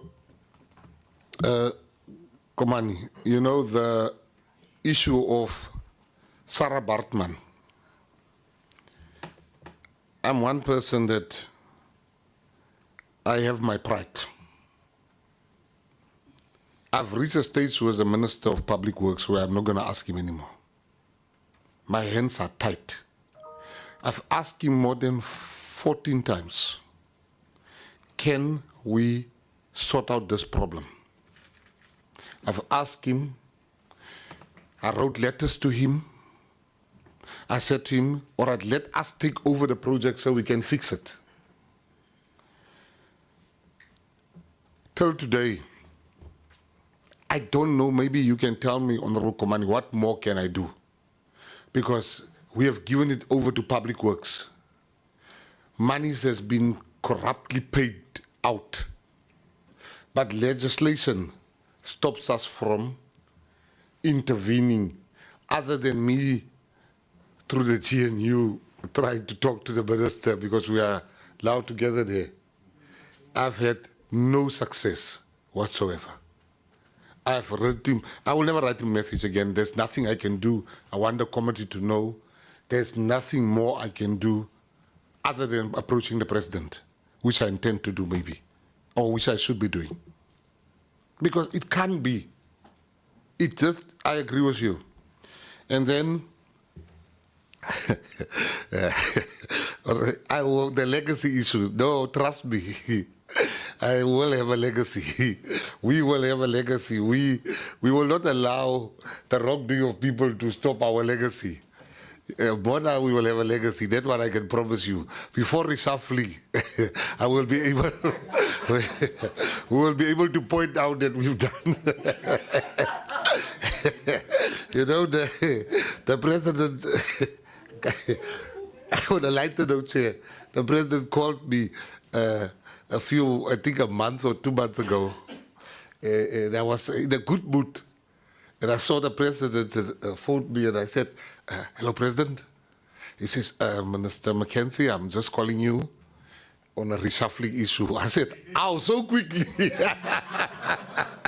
I've not even done. He says, no, I'm just involved. The ANC is going to reshuffle. It was the Justice Minister and Housing. He says, courtesy, we always call in the spirit of the GNU all the leaders. I said, yeah, reshuffle them. Reshuffle them. But for that moment, I'm like, so quickly. I still have plans. Honorable Sali, swimming South Africa, all the complaints that you've mentioned, Honorable Sali, we have also received. One of the biggest complaints is that money has been given by the lottery for Franschhoek. They got 18 million rand to fix Franschhoek swimming pool, Franschhoek sports field.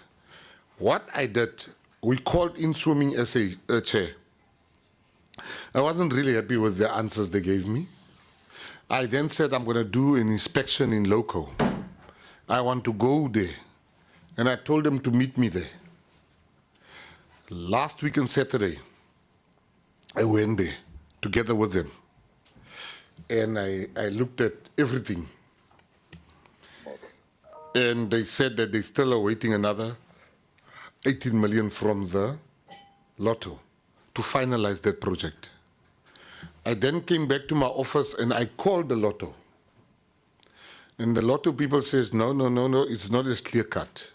We have sent out officials as the lotto to go and see, indeed, has the 18 million been spent wisely. And they will now get back to me today, actually, to say what is are they going to give the next 18 million?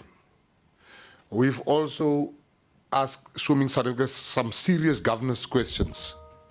One of the questions we asked them is about the issue of that they changed the constitution. I even attacked them and said, you have not delivered one Olympic swimmer in 30 years. They mentioned a guy, gentleman, a good swimmer's name there. I said, one. And we don't know him because he's not received any medals. You've not in 30 years, it can't be. So we are having a meeting with them in 2 weeks. I will then come and report on that meeting. SAFA does not have a case against them. It is the president of SAFA and some members there that has cases against them. Now, once again, and I'm glad you asked this question, Osali. I've read too many, the most career limiting thing I can do is to make sure that FIFA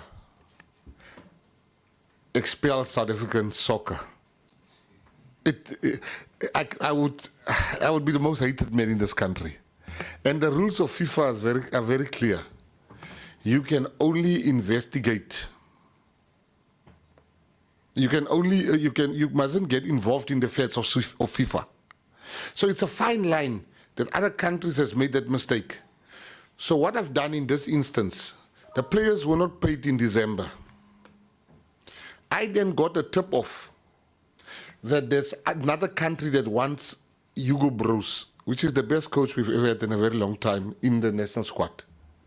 Because he's also not been paid. The women players has not been paid.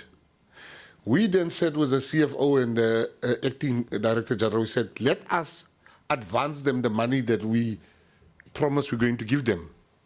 And this money must be ring-fenced to pay the players and pay the coach so that they remain. We did that. It was 5 million rand. CFO said 5 million. It was 5 million rand. They're supposed to get another 5 million on the 1st of April. They're not going to get that because that was the advance that we've given. So we now put our hands, the SAFA board is having that as an agenda item, what to do with the, so I am a bit reluctant to interfere, Honorable Sali, in that matter. SARU, I don't know about any investigation except also against investigation that they launched. Mr. Rian Uberholz, the CEO, has launched an investigation into this company called One Something. It's the company called, and they say that he's the owner of the company. There's an investigation launched by SARU. That's what I'm aware of. Motorsport, I called them and I said to them in one sentence, I said, this sport is Snow White. It is lily white. It can't be. It is not good for social cohesion. I want you to come and show me your plan. They came with the best empowerment plan I've ever seen. But I said, but this plan doesn't reflect on the course. So we then agreed with them, the biggest race, which they have invited me, I must say, so that I can go and see, because I understand motorsport, what is happening there. The issue of boxing South Africa, yes, I did promise right here. But also right here, I came back and I said that now that there's a board, the board will now continue with that matter. I am very excited for boxing SA, but I can also tell you, Honorable Sali, if it makes you happy, that the horror stories in boxing SA will break your heart. One horror story that I'm fixing now on the 30th of March. When you watch TV and you see a boxer getting a belt, I couldn't believe that. You see the boxers won the game and he got the belt. When the TV goes, they say, bring the belt back. We don't have other belts.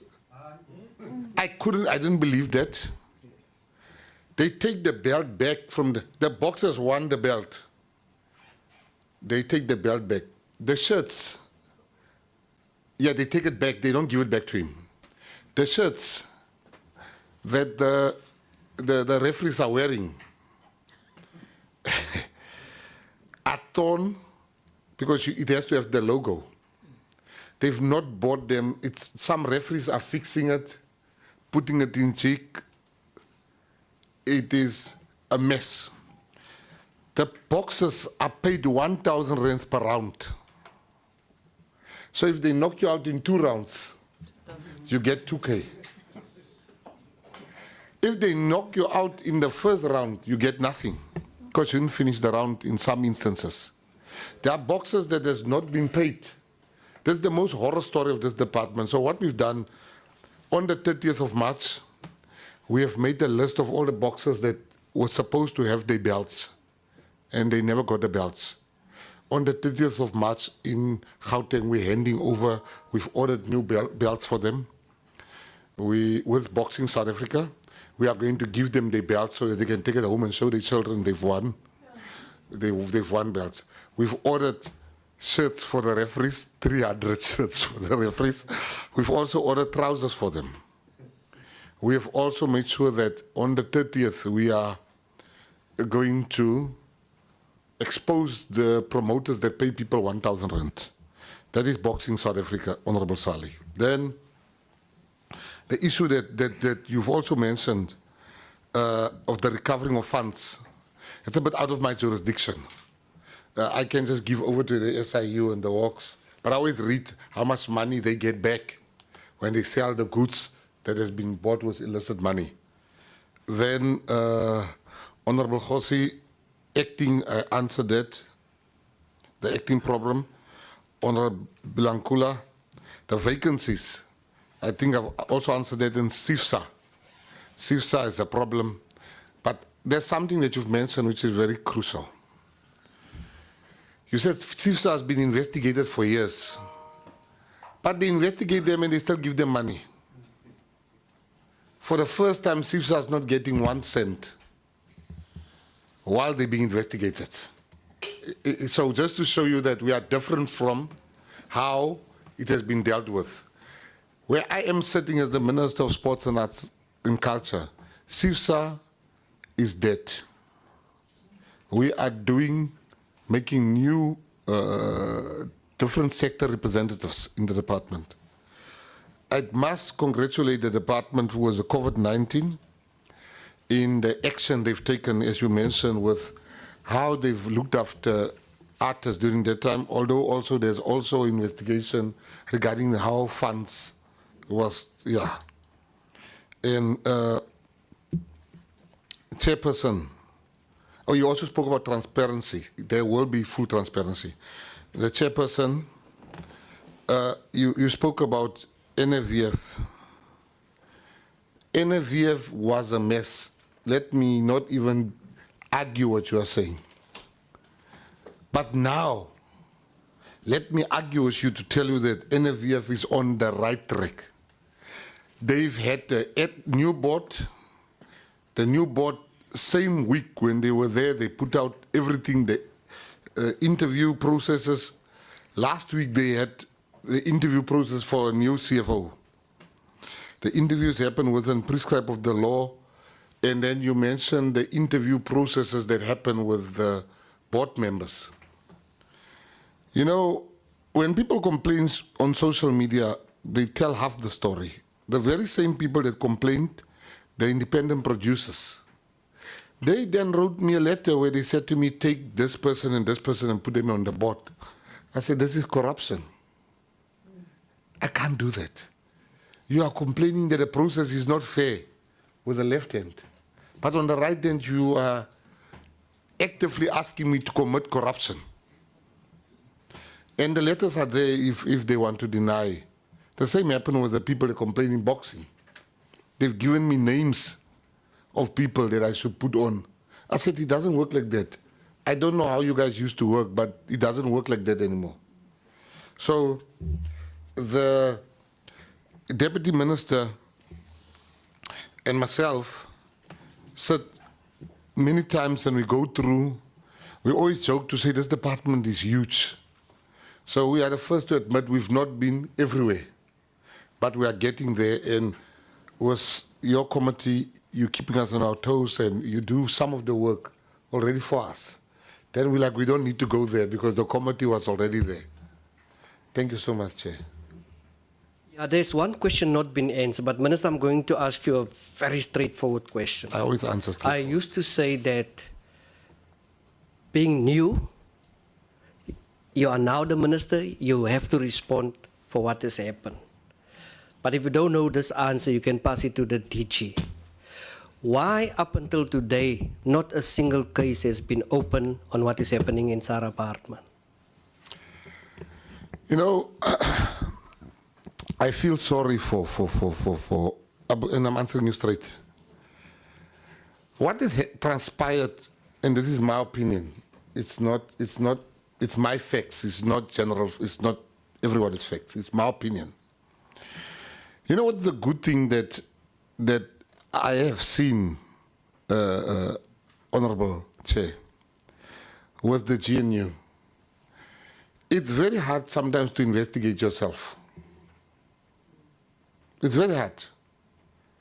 Whether you the PA, the ANC, the EFF, it's very hard to investigate, or the DA, it's very hard to investigate yourself. And I think sometimes the people that does this wrongdoing, they do it in the name of the ANC, and it's not the ANC itself. It's not the PA itself, it's not the DA itself. So I think the GNU has brought one thing for me, where there's no ANC, DA, PA. If the PA is in the let's say the ruling party, and there's some wrongdoing, people look at other considerations, like how will this affect the party? How will this affect the party? I can make you numerous examples politically in all our parties, and I'm being honest with that. And people will never admit that. That I think why some people have never been prosecuted or even charged is because there's other considerations you must also look at as a party. But when there's many eyes, it's like in this committee. If PA people were sitting here, it would have been less vigorous. They would not have come for me. And that's just a truth. People like to act like they are holier than thou. If my people were sitting this side of the table, I would not have had, sometimes I get attacked here. I don't think my people would have attacked me. They would have asked me questions. And based on the time, I would have known the answers already before I come out here. So I think why there was no charge. Why I think there was no charge is because, and that's why I love the GNU. It now make the things that we wanted to hide, it puts it out in the open. Thank you, Minister. I'm going to give each member again a second bite at the cherry, 3 minutes. I'm going to start because you also have some heartening questions that you wanted to raise, Honorable. Sorry, Chair, if there's a question, ask me, because I forgot to mention that 12 o'clock, we are going to Japan, and we're going to get our things at 12, like with the Deputy President, we're going to Japan, and we're going to get where we're speaking it. So they're having the whole planning for, but the whole team is here. Okay, thanks. If there's one for me, I would answer. But I've got one of the greatest deputy ministers is here. She's a force. She knows noted. How to Is there I'm going to give Honorable Molatani, but before she goes, there was a question not been responded to. Who owns downtown? Who owns? Downtown. I don't know. DG?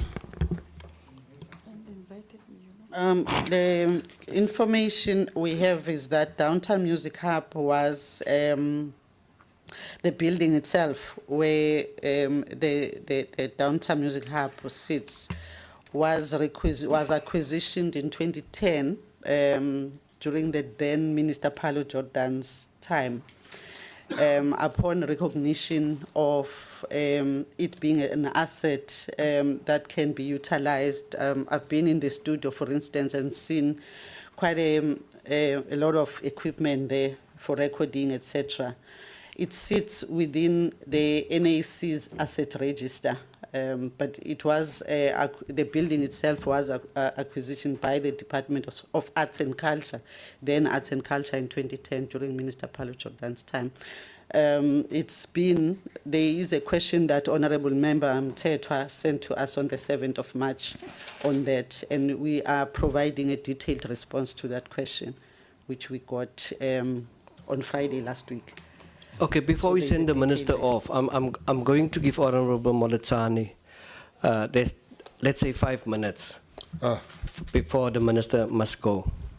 5 minutes, check. You said you want to at 12 o'clock at room 26. I now see they say I must be at 10 is at room 26. Okay, I'm going to give you 2 seconds. I can't stay 5 minutes, Chair. Thank you, Chairperson. Is it a question for me specifically? Yes, All right. yes, Minister. Minister, previously, I asked the question regarding the forensic report that is sitting on your table. Remember, there are DGs that, what is this? DDGs that have been suspended in your department. And when I asked that question to Dr. Kumalo responded by saying that the answer should be referred straight to you regarding the forensic report. So I think we'll need clarity on that. To Minister, there are people who are acting in the department. One, you have Mr. Lebohang Mokwena.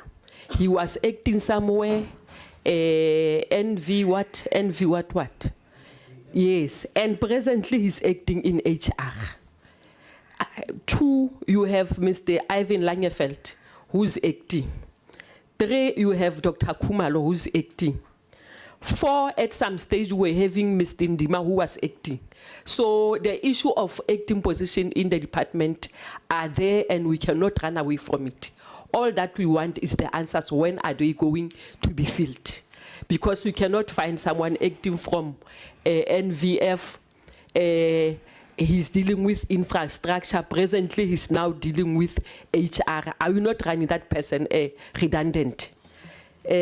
My last question on the issue of the advert that is saying that preference will be given to Indians, whites, and colored.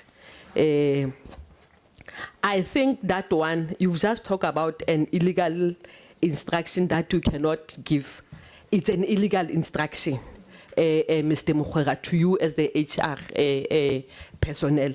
The reason being that why I'm saying that is because the Employment Equity Act, it says something different to what the department is saying. And my only question, how does this preference comply with the requirements of fair and justifiable affirmative action measures under Section 15 of Employment Equity Act? I'll stop there, Chairperson. Okay. Can it be a one-liner question to the Minister? He must leave. 2 seconds? 2 seconds. Chairperson, thank you very much. You know, this is a democratic country with laws and processes, but that must be respected. I would want to get an understanding from the Minister. We are not in all you need is love here. We're not dealing with emotions. We are dealing with processes that are being guided by the law. I would want to understand from a departmental point of view. And my question was simple. What is the Employment Equity Act saying in relation to your instruction to the administration? Second to that, what is the department, does the department on its own have an Equity Act plan? And what is the target of the department in terms of the Equity Act plan?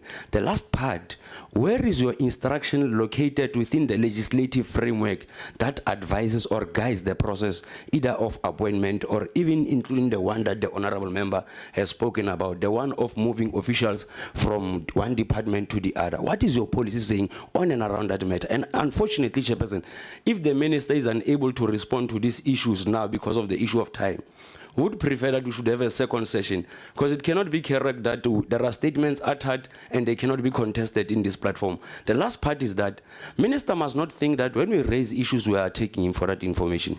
But second to that, Minister must have an understanding that when we come to this meeting, we are preparing ourselves, and it cannot be that when we have prepared ourselves, we are asking questions. The Minister will want to appear as if we have not prepared ourselves thoroughly. What has been presented in terms of your acting positions here, it's a true reflection, and you are trying very hard to make it as if we are presenting a different picture. So with that being said, Chairperson, I think for now I'll end there. Thanks. Point taken. Honorable Liam. I'll always dislike filibusters, but it's fine.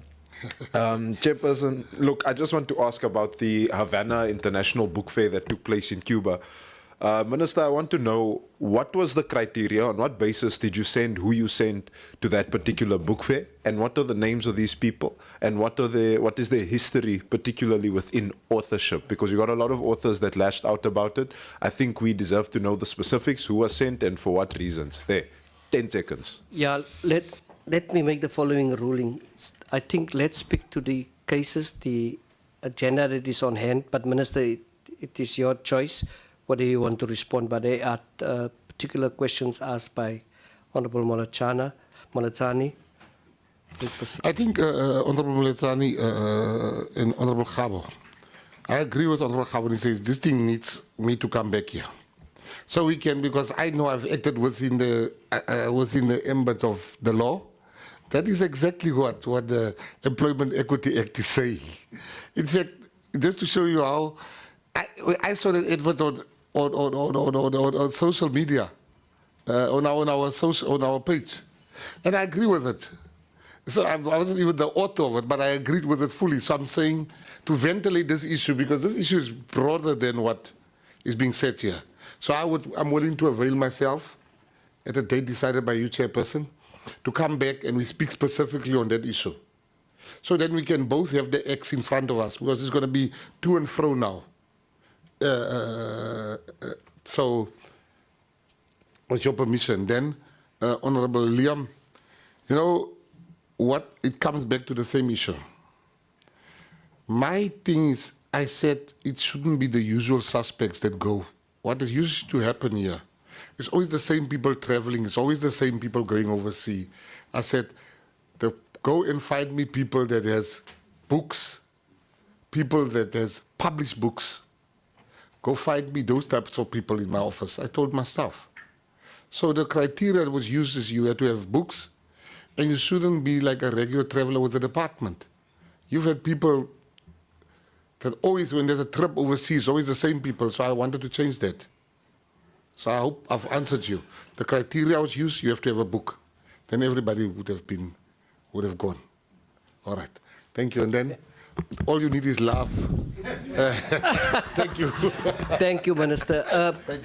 Thank you. The specific question on NVF, the CEO, is now CEO there, under investigation at the Robben Island Museum. What is that investigation all about, and why is she now on that side CEO and she's under investigation? The CEO is the CEO of RIM, and the board acted on allegations that were submitted to them. And upon engagement between the board, the minister and the CEO, it was agreed that the minister be moved, sorry, the CEO be moved from Robben Island to allow for the investigation to be executed. So that's the information we acted on, Chairperson, to allow the board to then go ahead with the investigations. So that is up until the investigation is concluded and she is either charged or the process unfolds as per the outcomes of the investigation.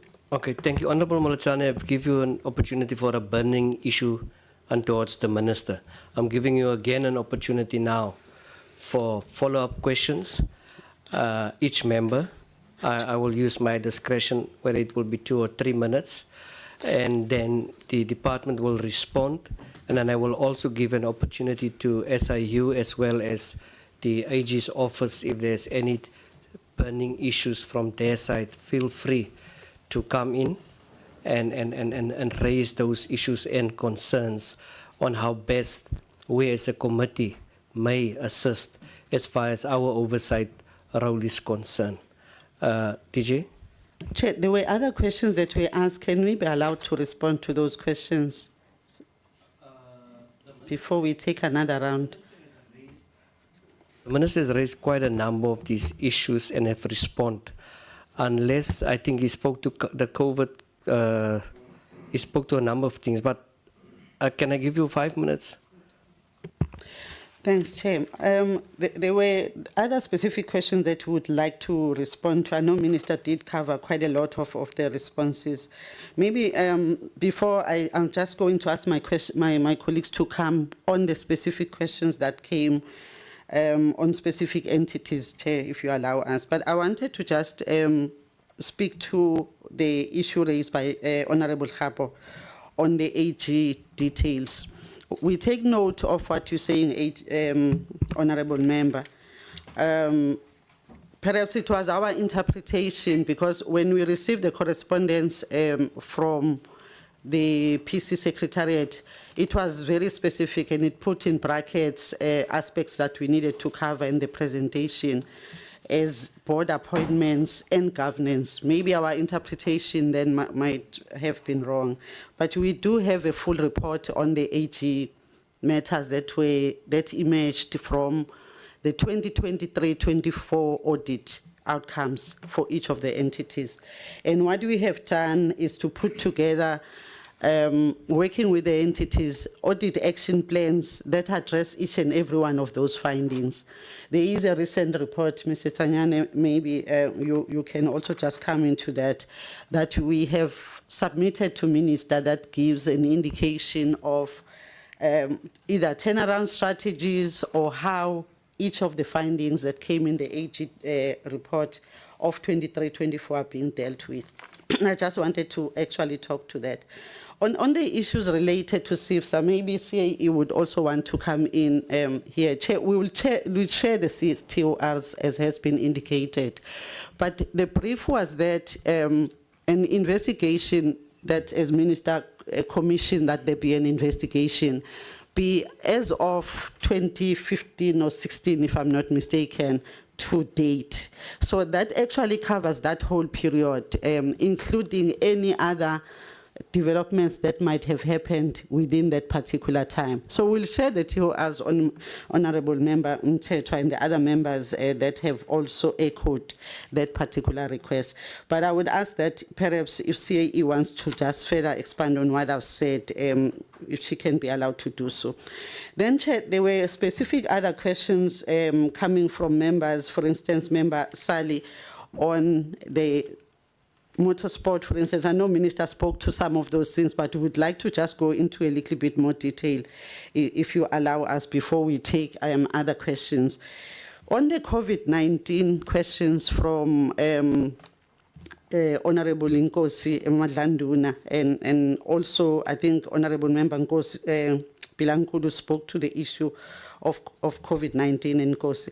Can we be allowed, Chair, through you, to actually submit a report that was done subsequent to the COVID-19, wherein, as part of the economic recovery and reconstruction plan, and through the assistance of the South African Cultural Observatory, there was an analysis of what the impact was on both the sport and the arts and culture sector. And acting on those particular recommendations, I think the recommendation, top of my head, was around a model that defined 4 different interventions. And I would like to share that. I know the question was very specific to arts and culture sector, but we would like to just share that report because I cannot go into those details in that report at this point in time, and I would rather be given an opportunity to go back to that report. Honorable Nkosi Madlanduna also spoke to the issues around what are the programs that we are doing around the rural areas. And again, Chair, we are requesting to be given an opportunity to give a report because, again, Honorable Member, we might not do justice to responding to the question if we try and go per intervention in as far as rural areas are concerned. But in terms of the issues of entities and federation, Chair, if you allow us, you want to start maybe just on CCIFSA, and then I'll take Tsanyane, and other colleagues can indicate if they want to come in. Thanks, Chair. Thank you, ADG and Chair. Just in terms of the terms of reference for CCIFSA, what we're looking at, the utilization of the funding by the Federation over the past 10 years extended to all 9 provinces. Also, as part of the terms of reference, how this money has been spent and whether the financial statements have been audited annually and is it fairly presented. Over this period, as well as the compliance in terms of reporting. Is this in line with the MOA? And also a detailed forensic accounting to be conducted over the period in terms of analyzing the financial position, as well as looking at how the short-term commitments were managed. Then in terms of compliance with PFMA, this is looking at specifically determining whether there were any officials from the department that were involved in this process, the oversight in terms of the funding that was given to the Federation and how that was done, as well as the quantification of any irregular expenditure. Thank you, Chair.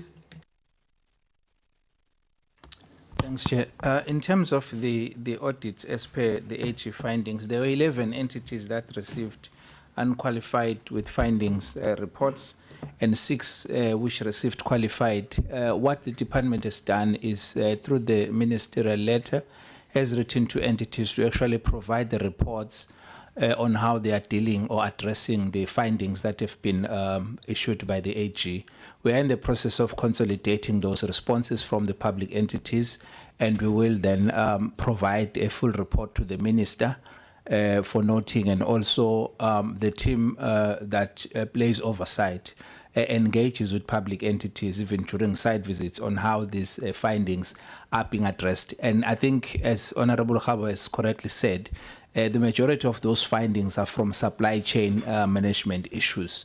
It also is impacted by the capacity at public entity level, where you find that they are not properly capacitated in the areas of supply chain. And that in itself talks to the whole issue of funding for public entities, where there is shortage of funds, as indicated earlier on in the presentation by the ADG. So, but as a department, we do assist entities in terms of how then they deal with these findings to ensure that we avoid the repeat findings that would come from public entities. But also, maybe if I may reflect on the issues of the complaints that have been submitted to the department on public entities. specifically Parkovs, as mentioned earlier by Honorable Mletsane. We have received that complication and that complaint, and we are aware of it. It has been referred to the entity. As you may be aware that the council is new, they have been provided with those complaints and the board is looking at that to conduct the investigation. And we are aware of all the evidence that was supplied in that. So the council will be, doing some investigation on that as well. Similarly to Freedom Park, it's what is happening. There was an issue around the appointment or the vacancies at executive level. I think that was covered in the presentation. Honorable Nkosi raised it, but it was covered in the presentation on the slides there. And I think the other issue was the issue of how the vacancies are impacting public entities, and also that the department speeds up. Yes, we do engage with the public entities where there are vacancies and follow up, but it is not the department that places adverts in public entities. But we can only interact with the councils to say they must give us time frames in terms of when are those positions are going to be filled. And indeed, we have been following them. And your NFVF, NLSA as well, they had to re-advertise because when they advertised, they didn't attract a large pool of applicants.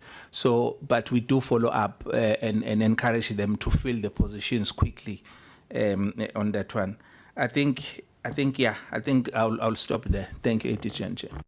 Let me give, still want to say something. Yes, Chair. There were two other areas that we wanted to cover. CFO would come in and then one last response on the federations because there were questions specific to the sport federations. Okay, I also want to have the AG also to have something to say on the issues. Sure. You can bring those two issues. Okay, CFO. No, thanks very much, Honorable Chair.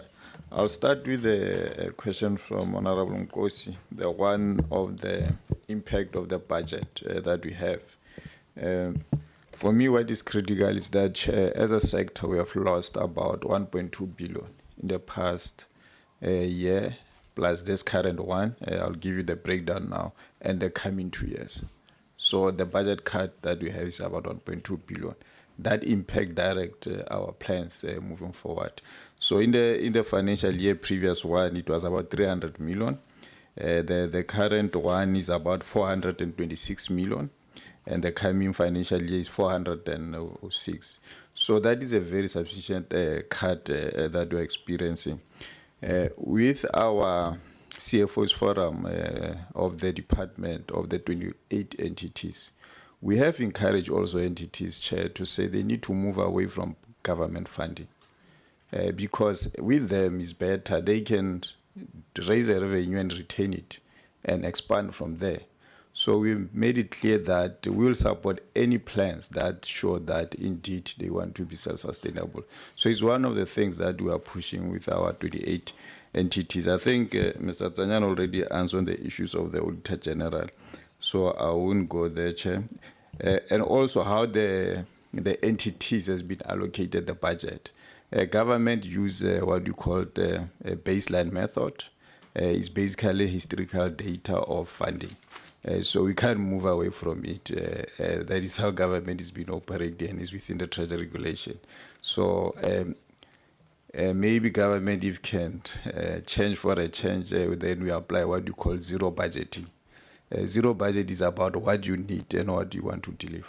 But unfortunately, like I said, it's now a baseline budget. Thanks, Chair. Thanks, CFO. Chair, sorry. I also wanted there was a question from, I think, Honorable Jacobs on the issue of rationalization of entities. Yes, that process did commence around the issue of the rationalization, but I think as also Minister came on board, there were quite a lot of issues that was felt needed to be dealt with around doing due diligence with regard to the rationale, and when you are saying you're amalgamating particular entities, there are things that needed to have been looked at in terms of the dynamics around each of the specific entities that we're looking at about 6 or so clusters that were actually being looked at, that would have brought the entities down from, I think, around 28 to about 11. So it was then agreed that we needed to do a further analysis, and as I'm saying, a further due diligence on the issue of how we take forward the process of rationalization. So it is still sitting within the intentions on the short, or maybe let me say medium to long term. However, we felt that we didn't want to go blindly into the process if there are dynamics that are emerging around that. I would be very quick Mr. Mnina would be very quick with the last response, Chair. Thank you. Thanks. Chair, there was a question around the federations that have not submitted responses. Chair, I think you would note you often send us questions, and sometimes we are not hitting the deadlines as we should. So we do have a bit of a challenge with some of the federations from time to time, with them submitting on time, requiring that we escalate things, we follow up. Now, in the service level agreement that we enter into with the federations, these things are stipulated that they need to respond to certain things, particularly questions that are coming from the committee, and failing which we can withhold funds. Naturally, it's the athlete that suffers when that happens. So I think it's something we have to go back and look at, maybe at a CEO level and at an ADG level, that we really emphasize and maybe just put it in writing to them again, so that these things really will limit how often they happen. I think with the auditors as well, from time to time we are finding that we really have to chase federations around for them to submit their quarterly reports and everything else that they really have to be doing, so that our books are in order. So, Chair, I think it's something we definitely note from our side, and I think we will have to just go back and see how we can strengthen this particular part of them really complying to the deadlines that we give them. Okay. Chairperson, there was a question that was addressed to us by Honorable Khabo regarding the issue of non-compliance with legislation.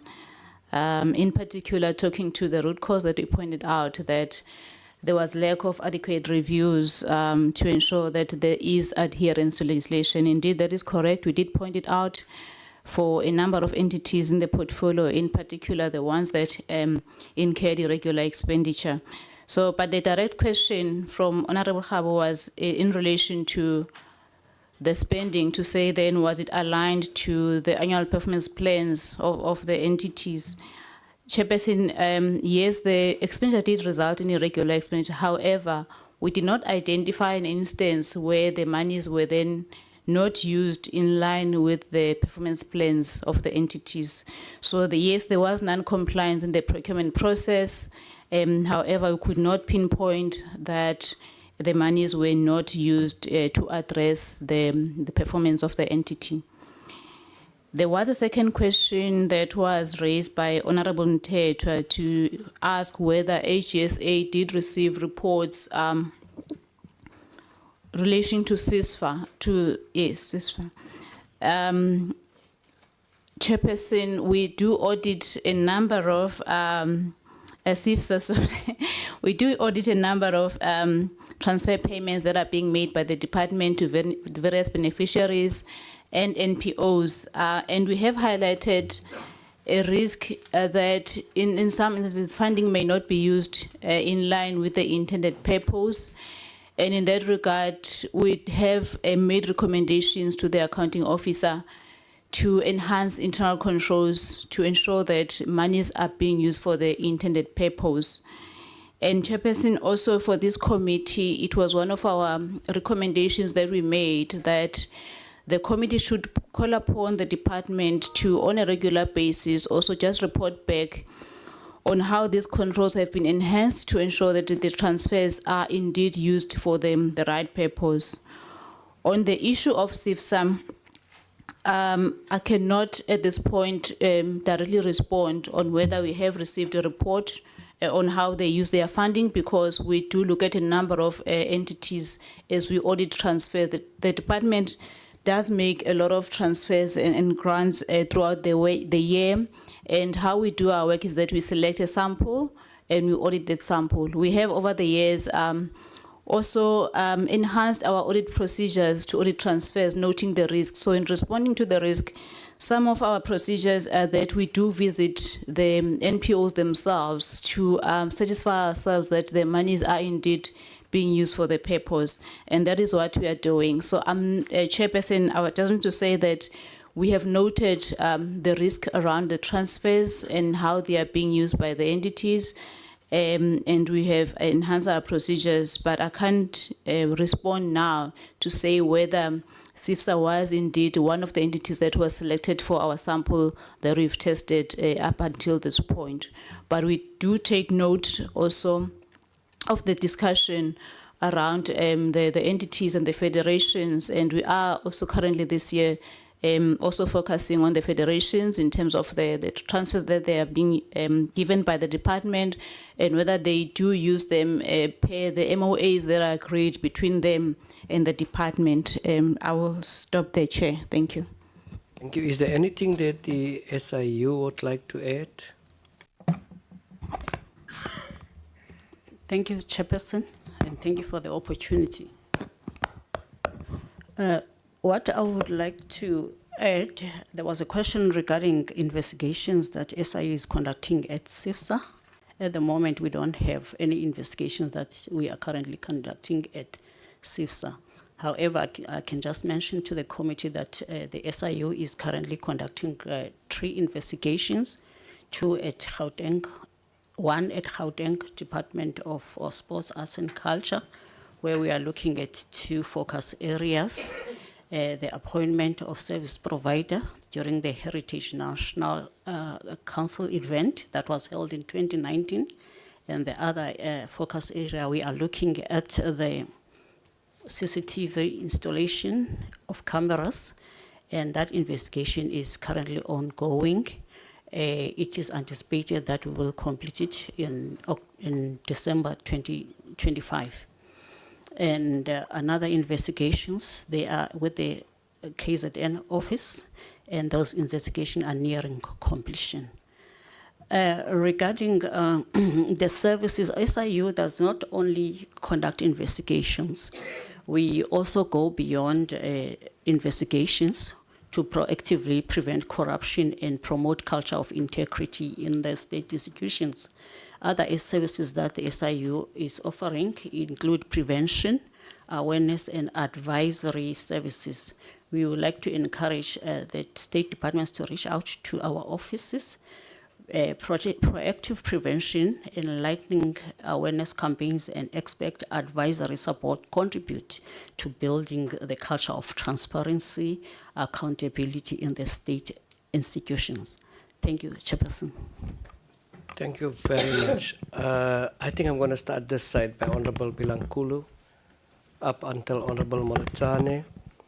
2 minutes, crisp, direct questions for the department to respond, following closing remarks by the Deputy Minister and myself. Honorable Bilankulu. Thanks, Chair. One issue. Chair, I wanted to check the issue of remuneration to the members of the council or the board as to how is it done, and also to check if members of the council or members of the board are allowed to sit in more than one board. If they do sit, is it allowed? What is it that is being done if there are those that are sitting in more than one? Thank you, Chair. Thank you so much. Follow Honorable Bilankulu's example. Honorable Sali. Thank you, Chair. Okay, simple one for now. Firstly, I'm not completely happy with the all the information because I want more detail. Minister didn't answer. There are lots more cases, so I want a list of all those civil and criminal cases that's actually out there. Then the other aspect, Xboxing South Africa, I want a straight answer. When is the investigation going to be completed? What is the deadlines? That has not been answered. Thank you. Thank you, Honorable Mtetwa. Thank you, Chair. It is my understanding, Chair, that in the department they should be having a monitoring and evaluation division, which should be monitoring, having this eye-bed view of what is happening. But it seems like the department is forever caught up with its pants down. The copies, normally in terms of applications, when one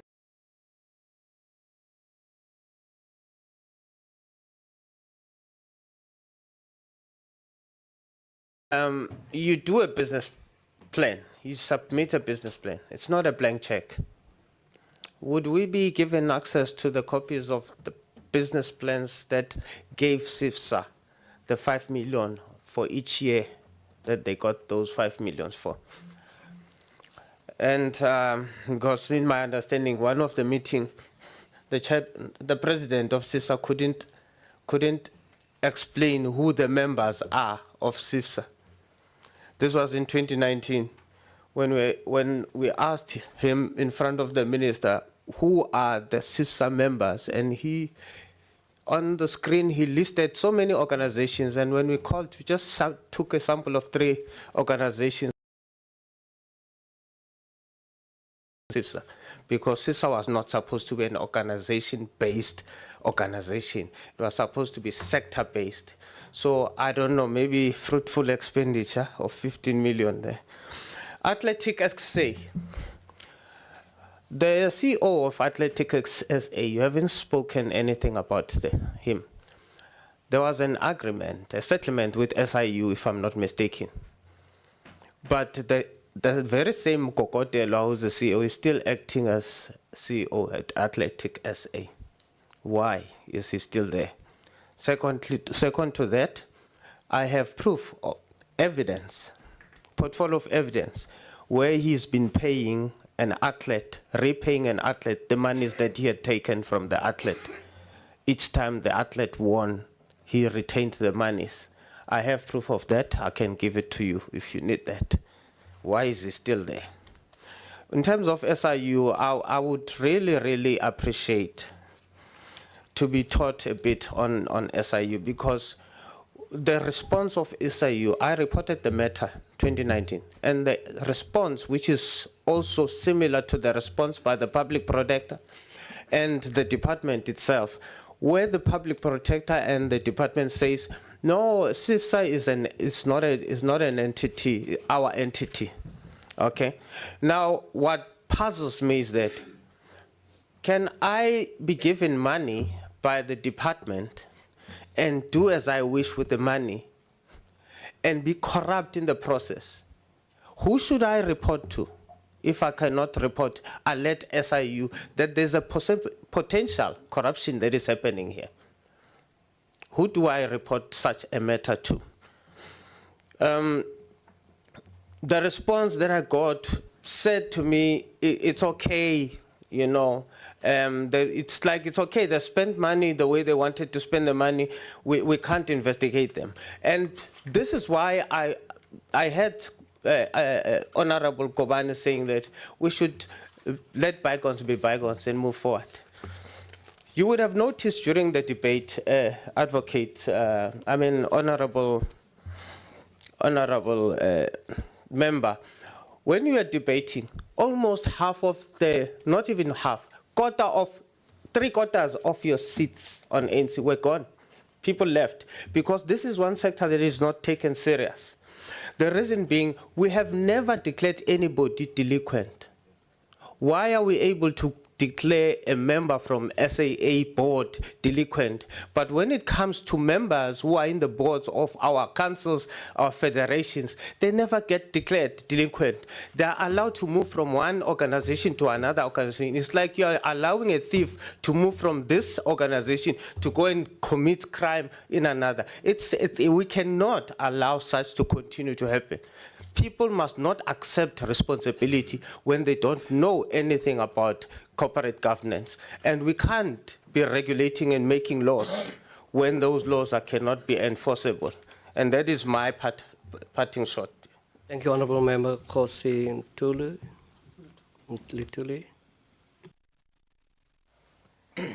Thank you, Chair. I will pass the buck. Thank you, Chair. I will steal all the minutes. Thank you. Please don't. No, I'm playing. I won't take them.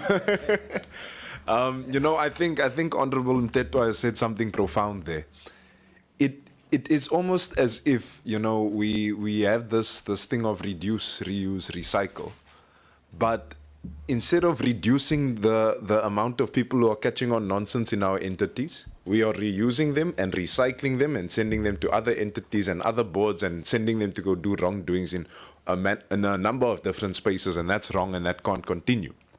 And I think that when you look at something like that, it speaks to how we must take our sector way, way, way more seriously than it currently is.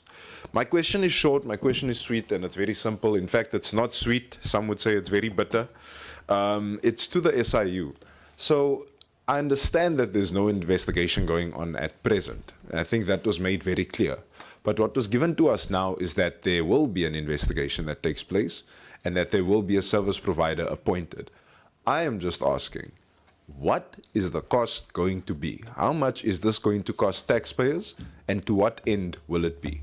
An investigation is welcome, it's supported, but I want to know how much this is going to cost our taxpayers. Thank you. Honourable Khab. No, thank you very much, Chairperson. I will accept the 2 minutes left today. Chair, let me get, maybe just as a follow-up and align to what the Honourable Member has said. There was an indication that there was an investigation conducted by BIG Pty Ltd. And one of the questions was the terms of references. What's the difference between your current terms of references and the previous terms of references in that investigation that was conducted? And why must we embark on another investigation when there are recommendations on the very same matter? I'm not sure if my question is probably making sense, but what I want to understand is what is the difference between the current terms of reference and the previous terms of reference, and that's what we have not answered. And also the financial implication based on the previous one and the current one. Chair, the last issue that I wanted to raise on and around, first and foremost, I would want to agree with the Honourable Member that, once the head it's found wanting, there's no way that the body can operate optimally. You see, here we are sitting with the problem of both the political head of a department and the administrative head of a department who seem not to be understanding the core function of the department. I'm raising this because of you meet here as a portfolio, you make requests, you make recommendations, those recommendations are not implemented. And I deliberately use the program of All You Need Is Love, because every time you get the DG responding and the minister, they will tell you that I was thinking, my feeling was that we're not dealing with feelings here. We're dealing with portfolio committee that holds you accountable, not vice versa. As a committee, we don't account to you, it is you who accounts to us. The committee recommends the rationalization of entities. The department decides to go out of their way, based on their feelings, appoint entities that contradicts the very same recommendation that we have had. It does not really make sense. Second to that, you've got a department led by the administrative head who cannot align her actions and the minister's unlawful instructions with the legislative framework.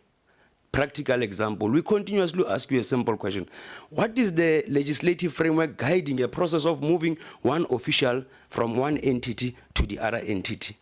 Previously, we have asked you about precautionary suspension. Legislatively, that thing is allowed. Why are we not implementing precautionary suspensions, especially on members of the boards that are acting contrary to the legislation? Second to that, I think if there are people who must be declared a delinquent here, is the top management of this department. Is the top management of this department. And I'm raising this because of we have demonstrated with enough evidence that we have presented that indeed this department is in shambles precisely because of its head does not understand what he or she is doing, including the minister.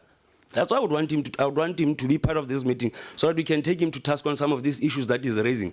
Because from where I'm sitting, I think the minister and the DG, they are suspecting that we come into this meeting not knowing what is it that we are going to talk about. And we also come into this meeting, make inputs, whereas we will not be able to follow up on those inputs. And that thing cannot be accepted. The attitude that Honorable Tato is referring to, that the House does not take this portfolio committee serious or does not take this department serious, is precisely because of how you are conducting yourself as the management of this department. CFO, how do you expect not to have financial cutoffs or funds being cutted from your department when you are not demonstrating an ability to manage your finances accordingly? You are presenting a report that indicates that number of entities have been failing to comply, but you are continuously giving them money. Who's problematic there? Do you blame those entities? I can't blame those entities. I blame you. Because in terms of the legislation, you are the ones who are given that responsibility to oversee the correct spending of those funds, according to your PFMA, according to all this piece of legislation that guides you. Chairperson, I would propose that moving forward in the next quarter, we should get all of this, not all of them in one day. We must get these boards coming back to report here. But second to that, we must get a detailed report on all of these boards. And I'm deliberately raising this because of the manner in which the appointment of boards has been handled, its process. It leaves much to be desired, including some of the disputes that has been raised. The department should be able to demonstrate on how they have dealt with those disputes. Practical example is that of filming and everything that was done in the public. There were a number of disputes that were raised in terms of how the interviews were conducted, in terms of how the panel was conducting even those interviews, the understanding and capacity of those panel members. Those are some of the reports that we need to get. Because from where I'm sitting, Honorable Chairperson, the minister himself, including the DG, they are having some unholy relationship that does not make sense here. It does not really make sense. Look, the minister would want to come into this committee and tell us that there's not been acting positions, thinking that we don't know what is it that we are talking about. In the next meeting, we should be able to tell him that we cannot afford to have a minister who would want to rely on emotions when he's dealing with issues that are being guided by the legislation. We must agree that, Chairperson, this report that has been presented before us is nothing else but an intention to mislead this committee, but also not to give this committee the necessary information. Some of the questions that we have raised, Chairperson, deliberately the DG and the minister have not been responding to them, and I think that it is only fair that we submit written questions so that we have an understanding. But moving forward, Chairperson, you know, this thing of the DG and the minister coming here and behaving as if we're in a crèche here, we don't have anything to do, or we have run out of meetings that we need to attend, must come to an end. It cannot be that we are undermined and ill-treated in such a way that you provide or you make requests in terms of reports to be submitted. Then the DG will come into the meeting and saying that probably my thinking was not right in terms of the interpretation of what governance matters are. That does not make sense. It tells you that you've got the head of department who does not know what is his or her responsibility in that department. I will recommend that moving forward, Chairperson, we'll have to get a proper clarity as to why is this DG forever in this position. Well, it cannot be. We can't accept that behavior. I think moving forward, the DG and the minister are the ones who must be declared constitutional delinquents. And I'll provide reasons why I'm saying that. And I'll even raise this matter in front of the minister, because we are now being treated as a committee as if we are now being made a favor when we are supposed to come and account to us. It is not like that, unfortunately. Thank you very much, Chairperson. Thank you. Honorable Malatsani. Thank you, Chairperson. Chairperson, I think that report of forensic audit that I'm always talking about, today we think we need to come to finalization of it. It's either the department is giving us that report or not. So let's hope in the next meeting we get that report, Chairperson, because we cannot be sitting here as if we are not doing our work. Before the meeting, we do everything that we can to get all the information. We are not sitting there at home and being couch potatoes. we are doing everything we're supposed to do to get the information. And if we can't be given the information as the portfolio, I don't see the reason why are we supposed to sit here. I think I will concur to what Comrade Honorable Khabo has just said. It can't be that the tail will wag the dog. No, it doesn't go in that way. It needs to be known that the minister, deputy minister, and the official from the DSEC, they are reporting to the portfolio, not other way around. Secondly, Chair, the issue of Sarah Bartman.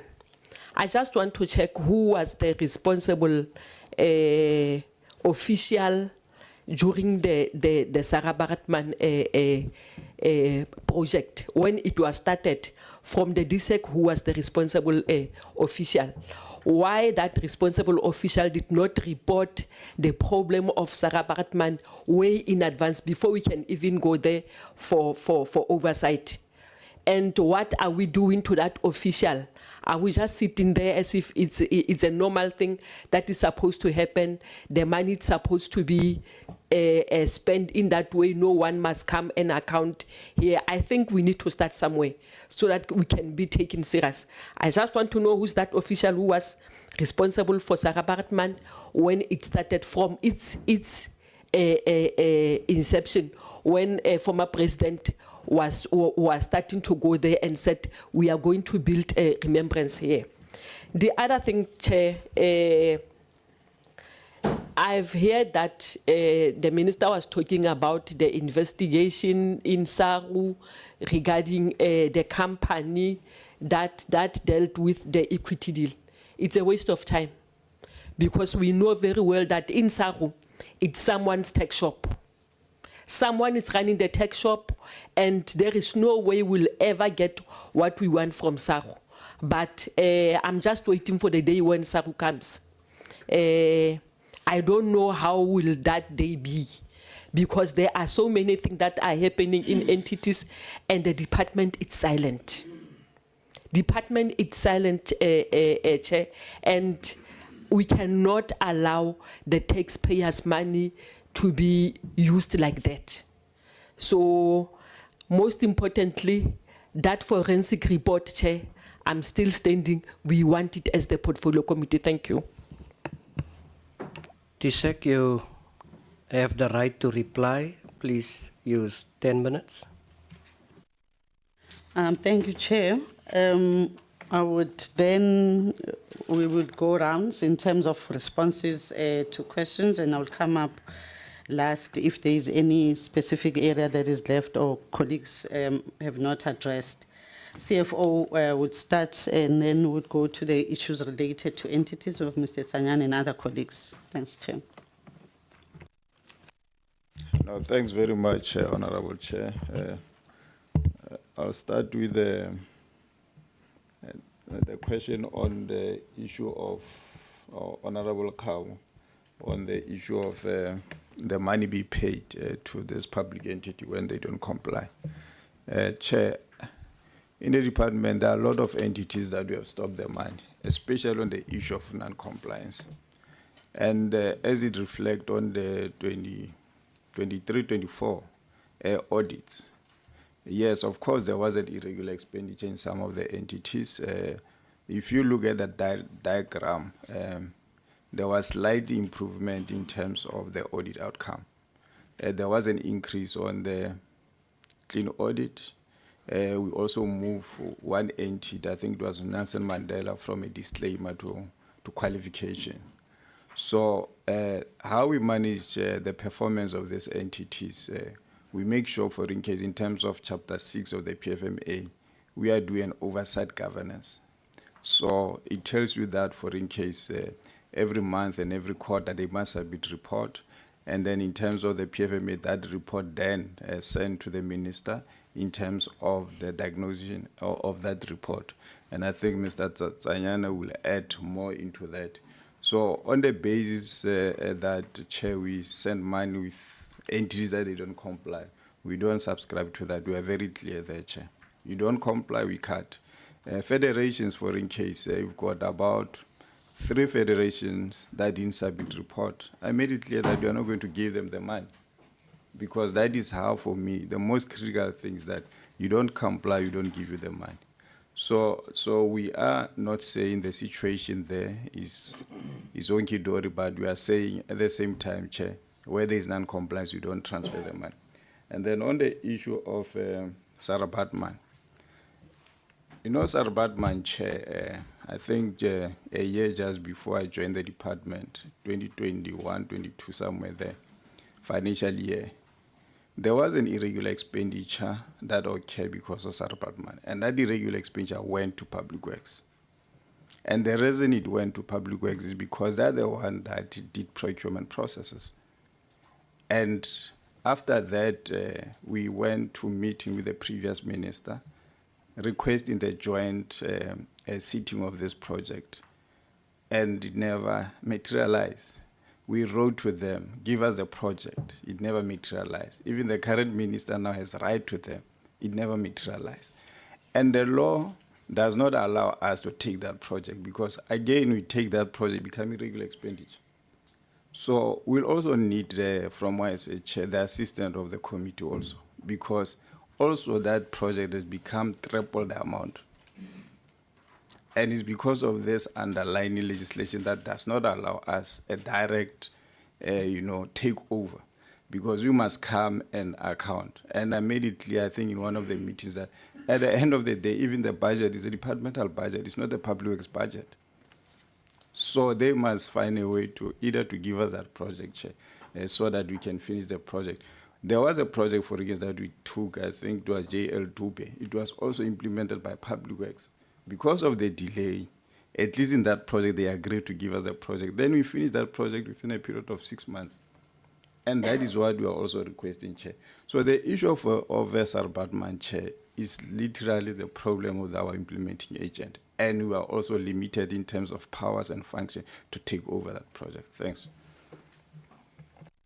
Thanks, Lebogang. Thanks. No, thank you very much, ADG. I think to a certain extent the CFO has covered me on the issue of Sarah Bartman. But I think it's only fair that we also then Before we go any further with Sarah Bartman, there's a pertinent question. Who was the responsible official? Can we give the member that information as well? Right from inception, Chair, the project was implemented by the Department of Public Works, not necessarily an official within the Department of Arts and Culture.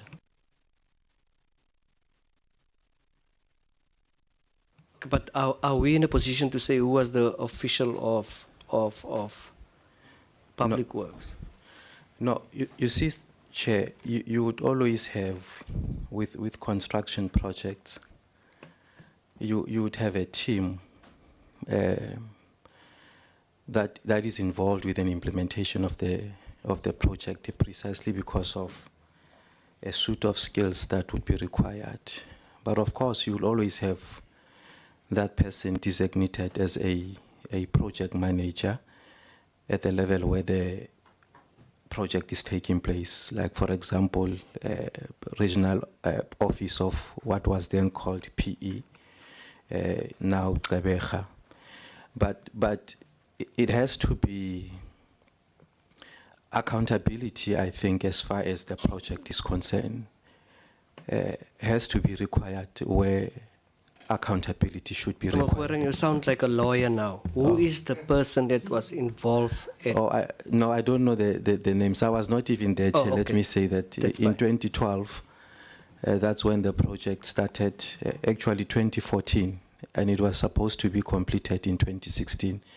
We just recently met few years ago, but I want to still expand to what the CFO has just indicated. First, that the implementing department of the project was the Department of Public Works at the time, and the involvement of DSEG, and this I'm saying precisely because of I had similar frustrations and got to engage with the history of the project.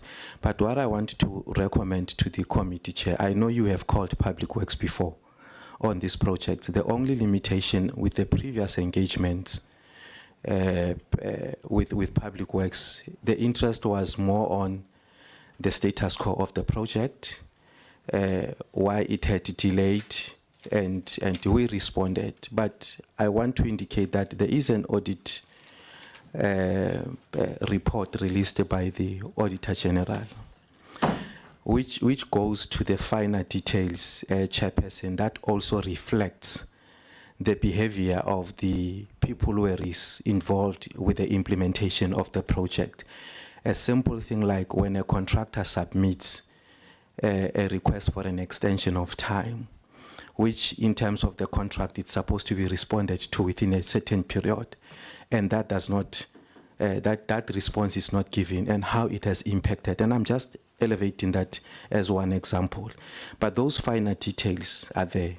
And once perhaps that report is shared with the committee, and committee do study it, we are called back again, and then we are engaged on the basis of those details. Then at some point it will then be able to reveal exactly what has caused those specific problems.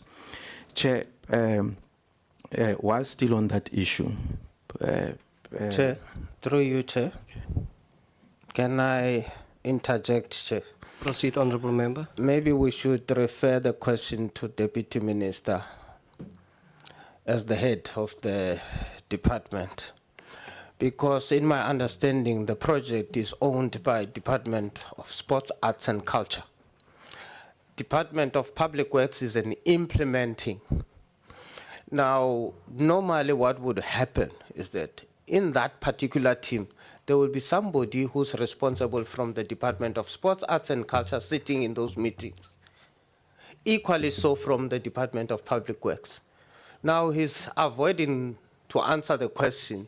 If he doesn't know who's that person, somebody must know within the department who was that particular person given the responsibility to participate on behalf of the Department of Sports, Arts and Culture. Thanks. I agree, Honourable Mtetwa.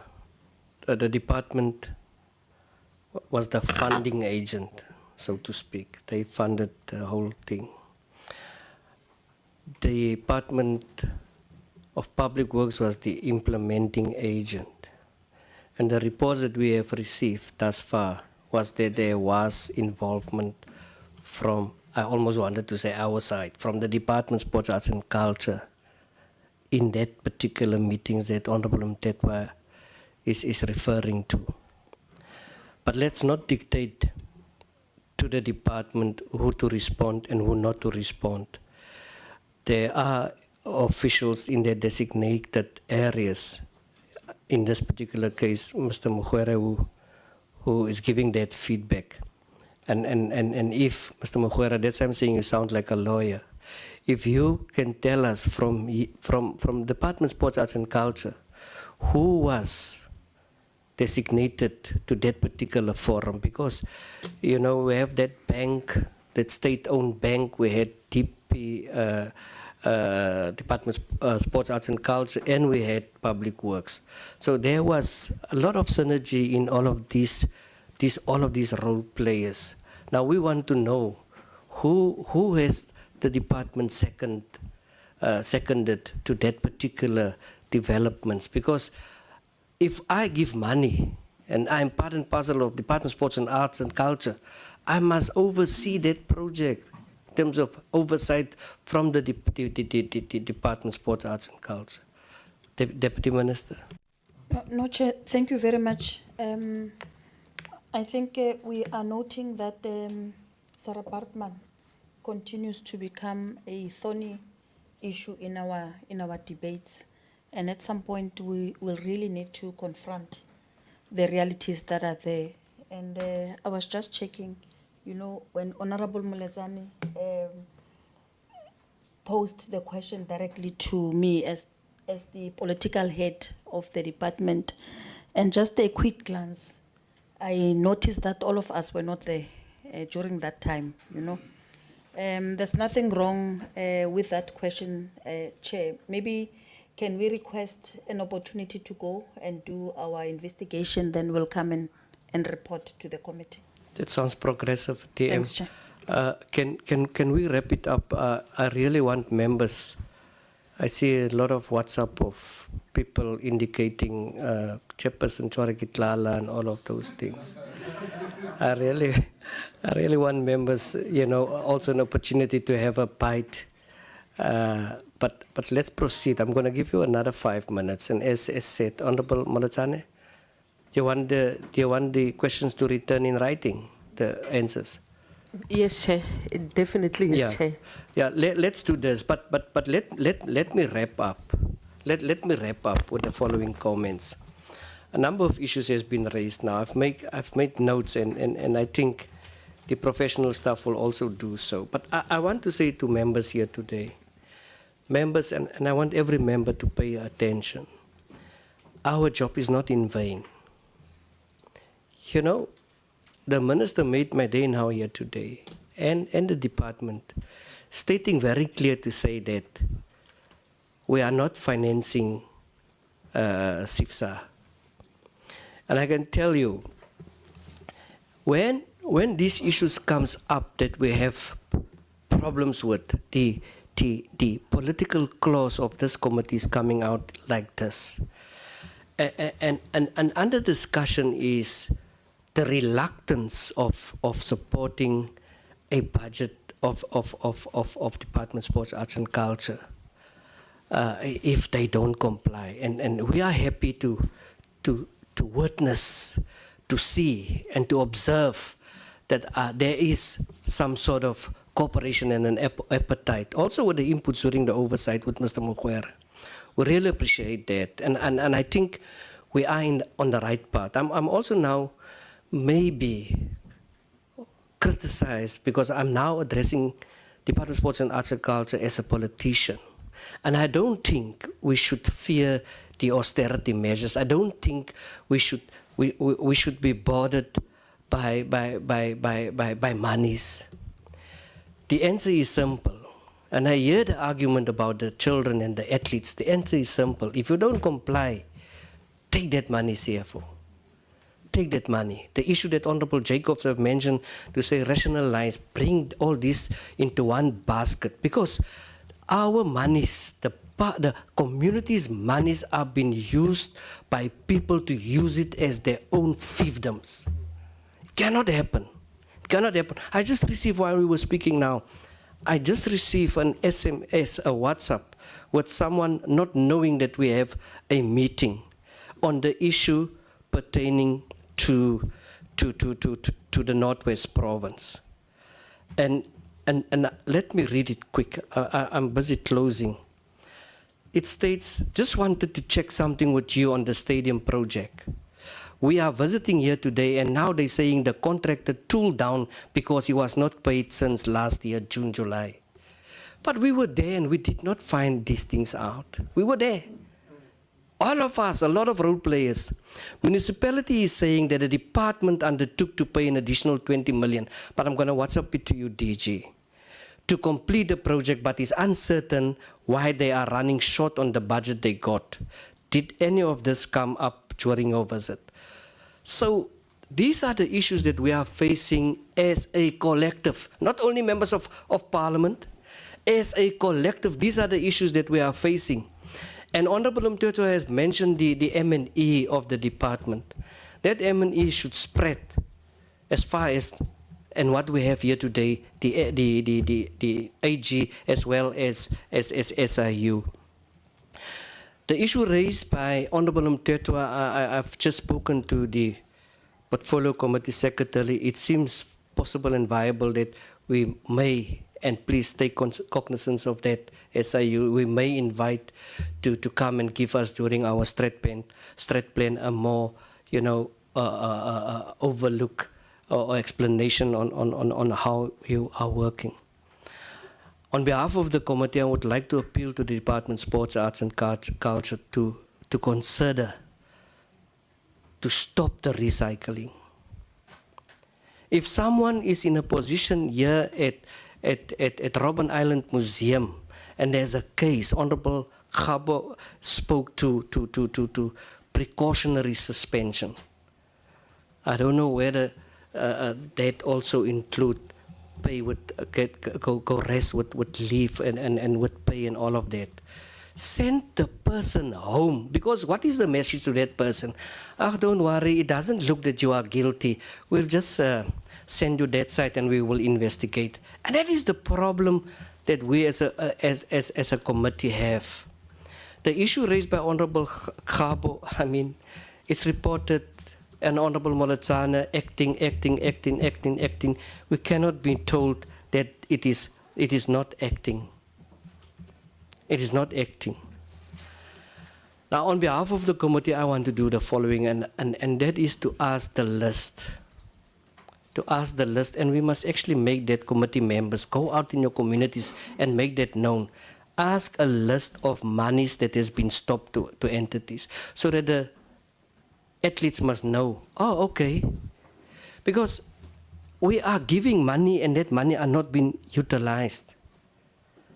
It's not been utilized. Honorable members, I'm going to ask the DM to close, but I want you to forgive me to omit and acknowledge the passing of Atul Fugard, and on behalf of the committee, send our condolences to the friends, to the family, for the role that he has played in South Africa. Honorable Moletsane, 1 minute, then I'm going to give the DM, and then I'm going to close the meeting. Thank you, Chairperson. I think that, Chairperson, one of the questions that was asked was that how many board members are sitting in more than one board. And thanks to our professional staff that have already done that work for us, because the department did not respond. We have 1, 2, 3, 4, 5 board members from different entities who are sitting in more than 4 councils. So I just wonder how do they do their work in those councils if they are sitting in more than 4 councils, which means they don't have any work that they do during the day. Their work is just only to move around sitting in those councils where they're supposed to resolve. They will adjourn the meeting so that the meeting will continue on this day so that he or she can be able to be paid more money. Thank you, Chair. We also, in that particular case, we need to see why is it and how our money is being spent. I also recognize the fact that some of them are sitting on these boards and not get salaries or stipends, whatever.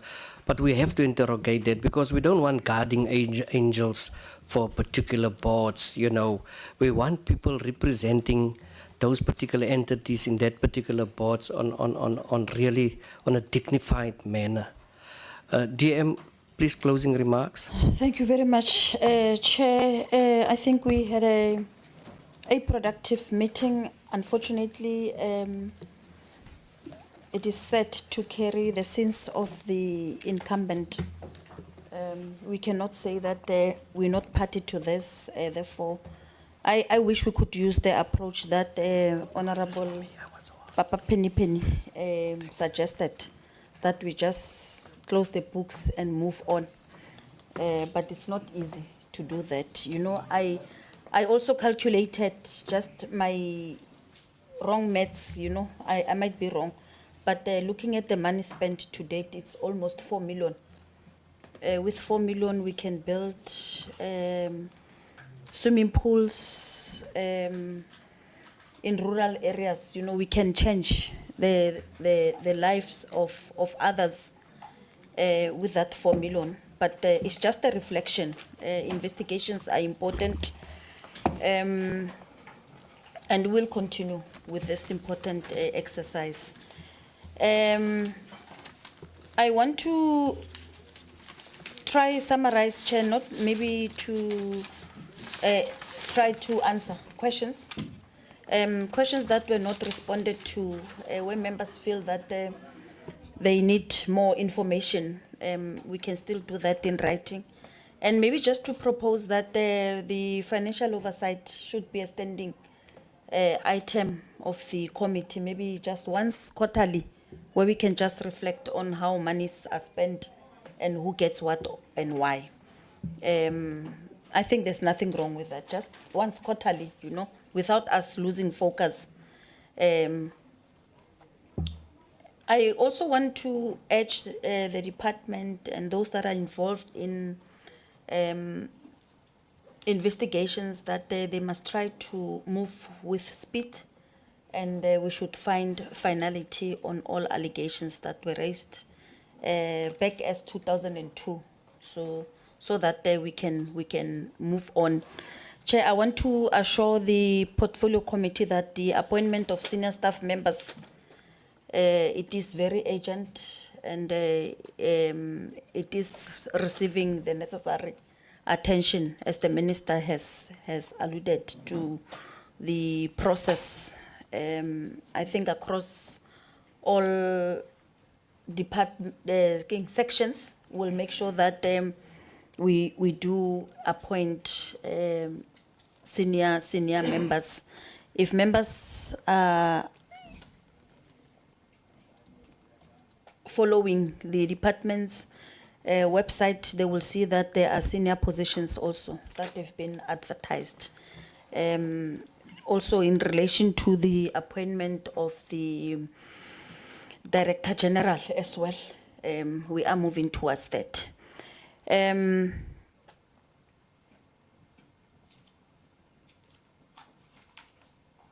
Yes, I have mentioned that we note the concerns that the report is also listing. It's just, it appears like a listing of entities, and that maybe going forward, we will also urge the department to improve in their reporting. You know, members want more information. You know, they want flesh into this skeleton. The listing is just not, it's not enough, but they want to know who was involved, when and how. So as suggested that maybe it becomes a standing item, quarterly item, we can get that information. And it will also not help if we want to deal with all the entities at once, you know. We just have to single one or two so that we are focused and we get more time to engage. Fighting corruption becomes a priority of the 7th Parliament, and we promise that we will do our best to try, you know, use the money where it is supposed to be spent. Yes, Chair, investigations are definitely continuing, but money should be spent on grassroots development and on sports, on artists, and not on investigations, as said earlier on, Chair. Having said that, Chair, I want to reiterate what I once proposed, to say that should there be any members of boards or entities that take one another to court, they must use their own money, not money from the department. We suggested that, I think in one of the meetings where we had almost a similar agenda item, you know, anyone who can be found guilty doing anything it should not affect the department's finances, because as things stand, on Wednesday, I doubt if we will come out of the budget meeting as a happy department. Definitely they're going to cut costs from us. The way we are behaving, the stories, you know, they inform decisions. So if they hear that there was this meeting today, again, on the eve of such a critical meeting that is going to take place on Wednesday, where everybody's looking for, what is this, cost containment, we are going to be the first victims. So it means bad news for us. It's unfortunate that this meeting also said it was not a strategic move, you know, for us to sit and discuss such sensitive issues that are exposing us and also putting us on the red. Definitely, Papa Pim, there will never be a swimming pool in your village for the past 3 years. I mean, for the coming 3 years, because of the the budget cuts. So I'm just saying that it's unfortunate, Chair, that we also discussed this sensitive agenda item, you know, on the eve of the country wanting to save costs. If the media gets hold of this, they'll definitely say that sports, arts and culture, I don't know, they just spend money as they wish. And then there won't be a need for us to motivate for more funding. Instead, we'll be the first ones to face the cut. Thank you very much, Chair. Thank you. Thank you so much, Honourable Deputy Minister. Honourable members, I really want to thank you, SIU, the AG, Deputy Minister, the Minister that attended, the Department. I want to thank you, Honourable members, for your inputs. And like Honourable Khabo has said, it's nothing personal. We'll go out, we'll wine and dine, and we will be happy. But when it comes to the community, we will rattle feathers. I asked the person, what is it, the stadium or is it the tennis court? Mr. Mahuera, it's the tennis court that you visited a week ago. Apparently the contractor is already owed over 5 million. He is completely leaving the site on Friday. The project is incomplete, and because it was a grant from the department, and municipalities unable to fund the last phrase. They also mentioned the video Jacobs distributed on social media is really ruffled their feathers, which speaks volumes. My suspicion is that the budget is depleted. So I'll forward this to the DG so that they can deal with this particular issue that was of grave concern. I would like to thank the professional staff that is present. Thank you for the logistics, for the work, and also for the direction at times, reprimanding us on timing issues. Let's not